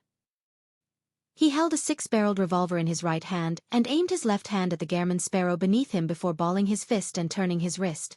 Earl of the Fallen. Magnify. This was Klein's other marionette, a demigod from the lawyer pathway, Kona's Kilgore. With the help of his Magnify, creeping hunger could amplify the Beyonder powers it obtained from grazing souls, almost raising it to the level of sequence 4, or in other words, at the level of a demigod. Of course, Magnify couldn't be used consecutively in quick succession. It was limited to a one-time use each time. Due to Vin Rambise's current mythical creature form, no matter how magnified Comob Slow M was, it couldn't affect him for long. Therefore it was the Gehrman Sparrow, who was actually Anuni, who had to seize this short opportunity and control Vin Rambise's spirit body threads. Normally, he would take 3 seconds to attain initial control. However, his opponent had already revealed a powerful mythical creature form, and time would definitely extend the time required. It would take perhaps about 7 seconds or even more than 10 seconds to succeed. And by then, Vin Rambis would have long extricated himself from the influence of Slow, restoring himself to normal and carrying out the corresponding countermeasures. At this critical moment, Kona's Kilgore aimed his left hand at winner Anuni once again and clenched his fingers. Another Magnify. The control of the spirit body threads was magnified. Suddenly, Anuni's control of Vin Rambise's spirit body threads became easier, as if the mythical creature form hadn't been revealed. In other words, he could obtain initial control in 3 seconds. This was already rather formidable, but the problem was that the dragonified Vin Rambis wouldn't take more than a second to extricate himself from the influence of Slow. No, he had already escaped. At that moment, there was a gunshot. A bullet that looked lusterless, deep and profound but not dark, swiftly shot out with its many strange patterns and struck Vin Rambus, who had just escaped from his slobe state. In another corner of the garden, another Gairman sparrow in a black trench coat and a silk top hat appeared. Vin Rambus's dragon body stiffened once again. Not only did his thoughts come to a halt, even the wings on his back froze, and he had lost all his control of himself. The entire dragon collapsed to the ground. Control Spirit Bullet. Klein had used his Worms of Spirit as the material to contain the Control Spirit Bullets made from the powers of the mysterious space above the gray fog. It could even freeze Sequence 3 Saints for 1 or 2 seconds. At that moment, Vin Rambus, who had an incomplete mythical creature form, wasn't much stronger than a Sequence 3 Saint. Back when Amon's avatar was hit by the Control Spirit Bullet, it had also froze for more than a second. In addition, Klein could also get Kona's Kilgore to magnify the power of the bullet. However, to grab the opportunity, he had failed to do it in time. The string of team combination attacks from before had already made Klein turn poignant, as obtaining the aid of a demigod from the lawyer pathway was terrifying. It was very, very effective. Of course, under normal circumstances, the Earl of the Fallen's Magnify could only amplify the effects and influence that strengthened one's body or actions without helping others. However, the problem was that, as marionettes with Worms of Spirit within them, they were without a doubt no different from Klein. He hadn't been augmenting others, but himself. Seizing the opportunity of Vin Rambus falling into a state of paralysis, Winner and Nooney obtained initial control over the spirit body threads. The incomplete dragon had just ended its rigid state when its thoughts became sluggish. Its movement had a certain delay. It had to be said that, after a Bizarro sorcerer obtained a powerful marionette, they could unleash terrifying powers through their cooperation with their marionettes. Klein also had a cheat-like method like Control Spirit Bullets. This was something that could only be created by him because he was the only one who could stir the powers of the mysterious space above the gray fog. Of course, Amon and other powerhouses also had similar charms and bullets. The only difference was the effects would be different.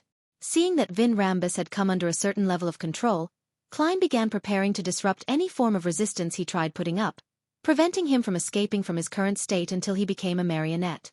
However, at this moment, his head suddenly ached due to an intolerable mania in his heart.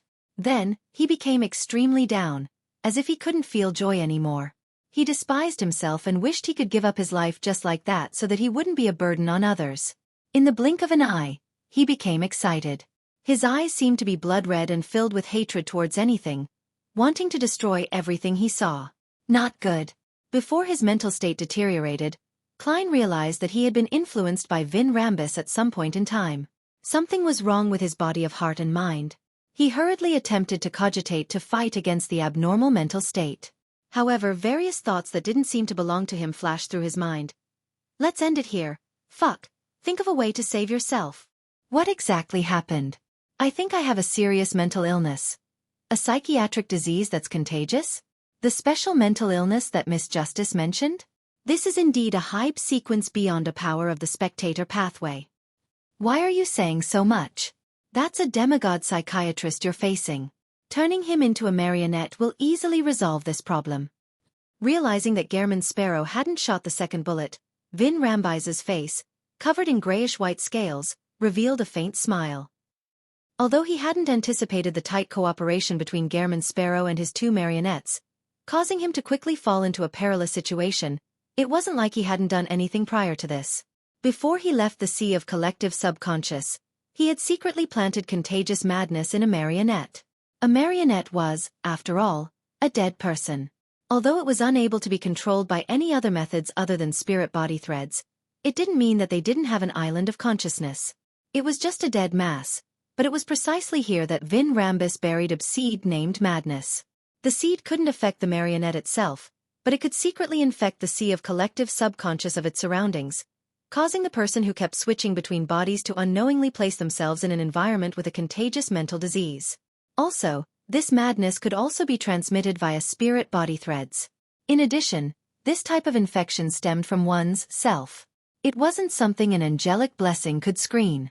At most, it would be weakened and have the effects weakened. This was a high-sequence spectator's power, manipulator's mental plague. In ancient times, there would be people from time to time who were placed in repressed states for prolonged periods of time and appear abnormal at the same time. Their abnormality influenced the people around them, causing mass hysteria to happen. An ancient folk song once sang of it in such a manner: 7 young ladies are dancing weirdly on the street. 9 men are rolling on the ground laughing by their sides. On a horse carriage passing by, the nobles are slapping their faces. The stone children are crying outside the house by the street. People are hurting each other. The entire city is crazy. If one thought about it carefully, it would make one feel an inexplicable sense of horror. However, Vin Rambis knew that the scene described in the myth was true. It was an experiment from a spectator pathway demigod. A highly contagious mental plague. By the time Gehrman Sparrow's actual body went crazy, his control over his marionettes would undoubtedly be lost. When that happened, Vin Rambis would be able to escape from his predicament. It wouldn't take long, as it only took a few seconds. At that moment, a manipulator like Vin Rambis wasn't afraid that Gehrman Sparrow had the charm which Audrey had used, the one that could temporarily swap fates between 2 people. This was because a swap would put Gehrman Sparrow in a state of becoming a marionette. His thoughts would turn sluggish and his body would stiffen. As for Vin Rambis, being infected by the mental plague was a relatively simple problem for him to resolve. At this moment, Vin Rambis saw the Gehrman Sparrow on the rooftop aiming his left hand at the Gehrman Sparrow, who was holding the iron-black, long-barreled revolver. He gripped his fingers and slowly turned his wrist. Distortion. Klein had used Kona's Kilgore's Beyonder powers to distort the level of his mental disease, weakening it and slowing down the deterioration. Making use of this period in which he had clarity of mind, he raised Death Knell again and pulled the trigger. Bang! Another control spirit bullet shot out and hit the motionless, massive, incomplete dragon. At the same time, Kona's Kilgore used Magnify. Despite being attacked, Vin Rambis didn't escape from Anuni's control, because he had fallen into a long period of feeling numb and stiff. Klein silently kept count of the time, shooting a 3rd control spirit bullet before Vin Rambis truly recovered. And before the 3rd control spirit bullet's magnified effects ended, the grayish-white, incomplete dragon trembled as it returned to normal, no longer looking sluggish.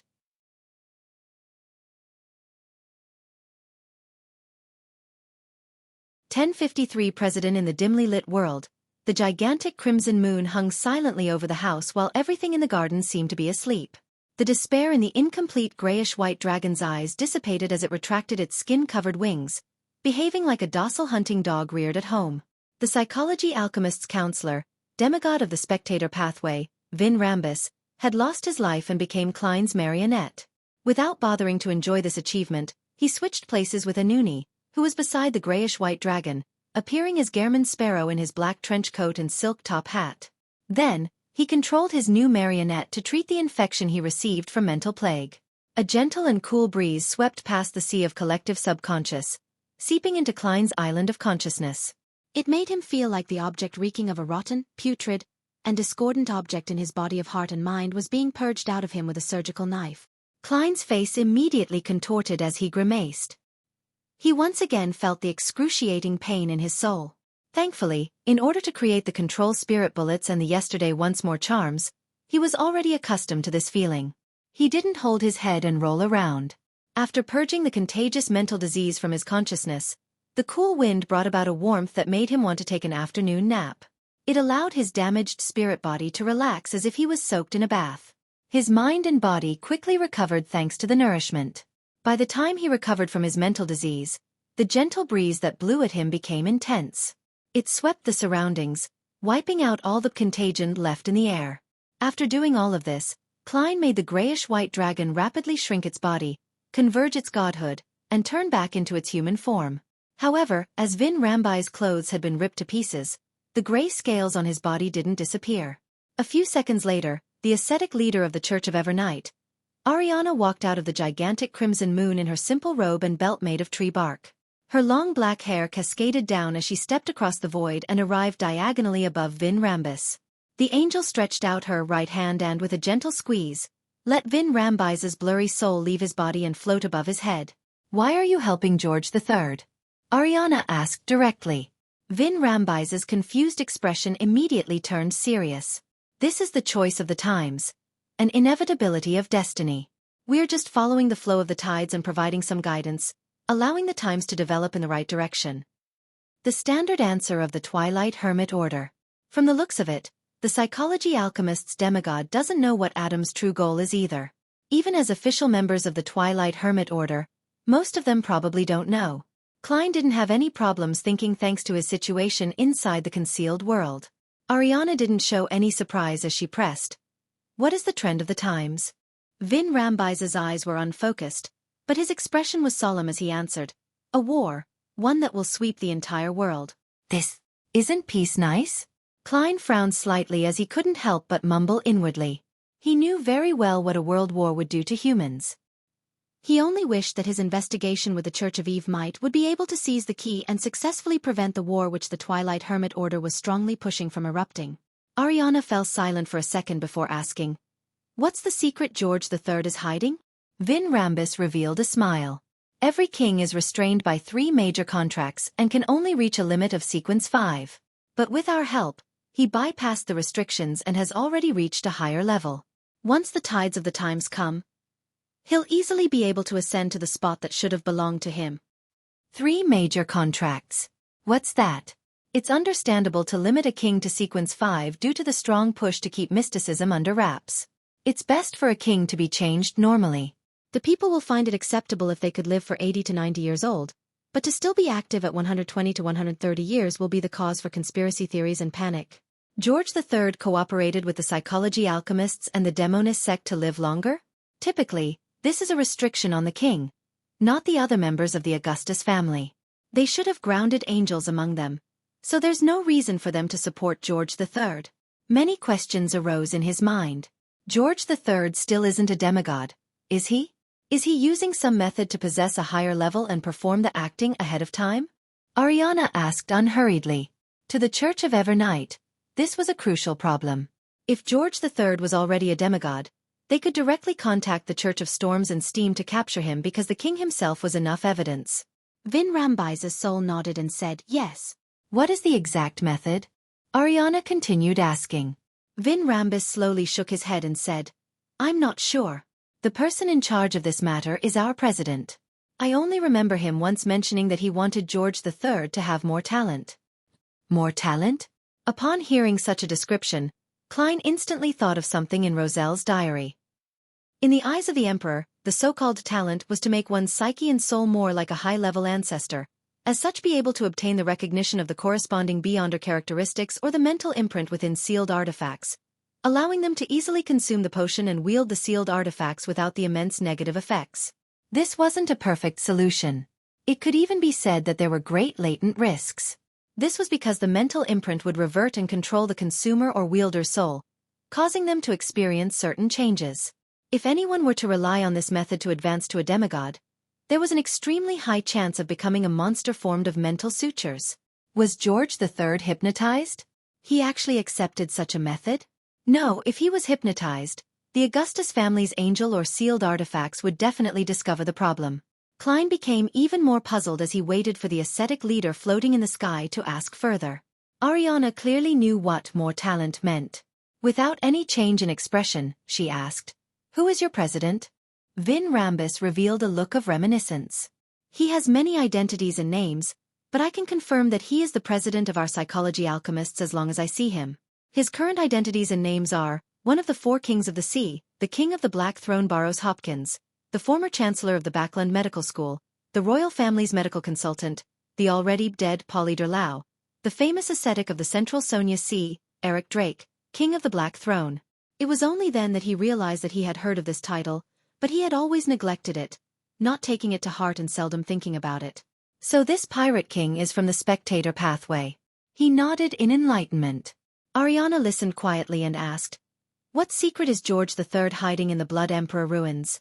Vin Rambise's slightly dazed expression changed slightly.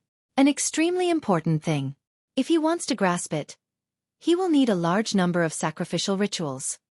What is it? Ariana pressed without any pause. Vin Rambis was taken aback. I don't remember. He suddenly raised his hand to grip his soul's head, clearly in pain.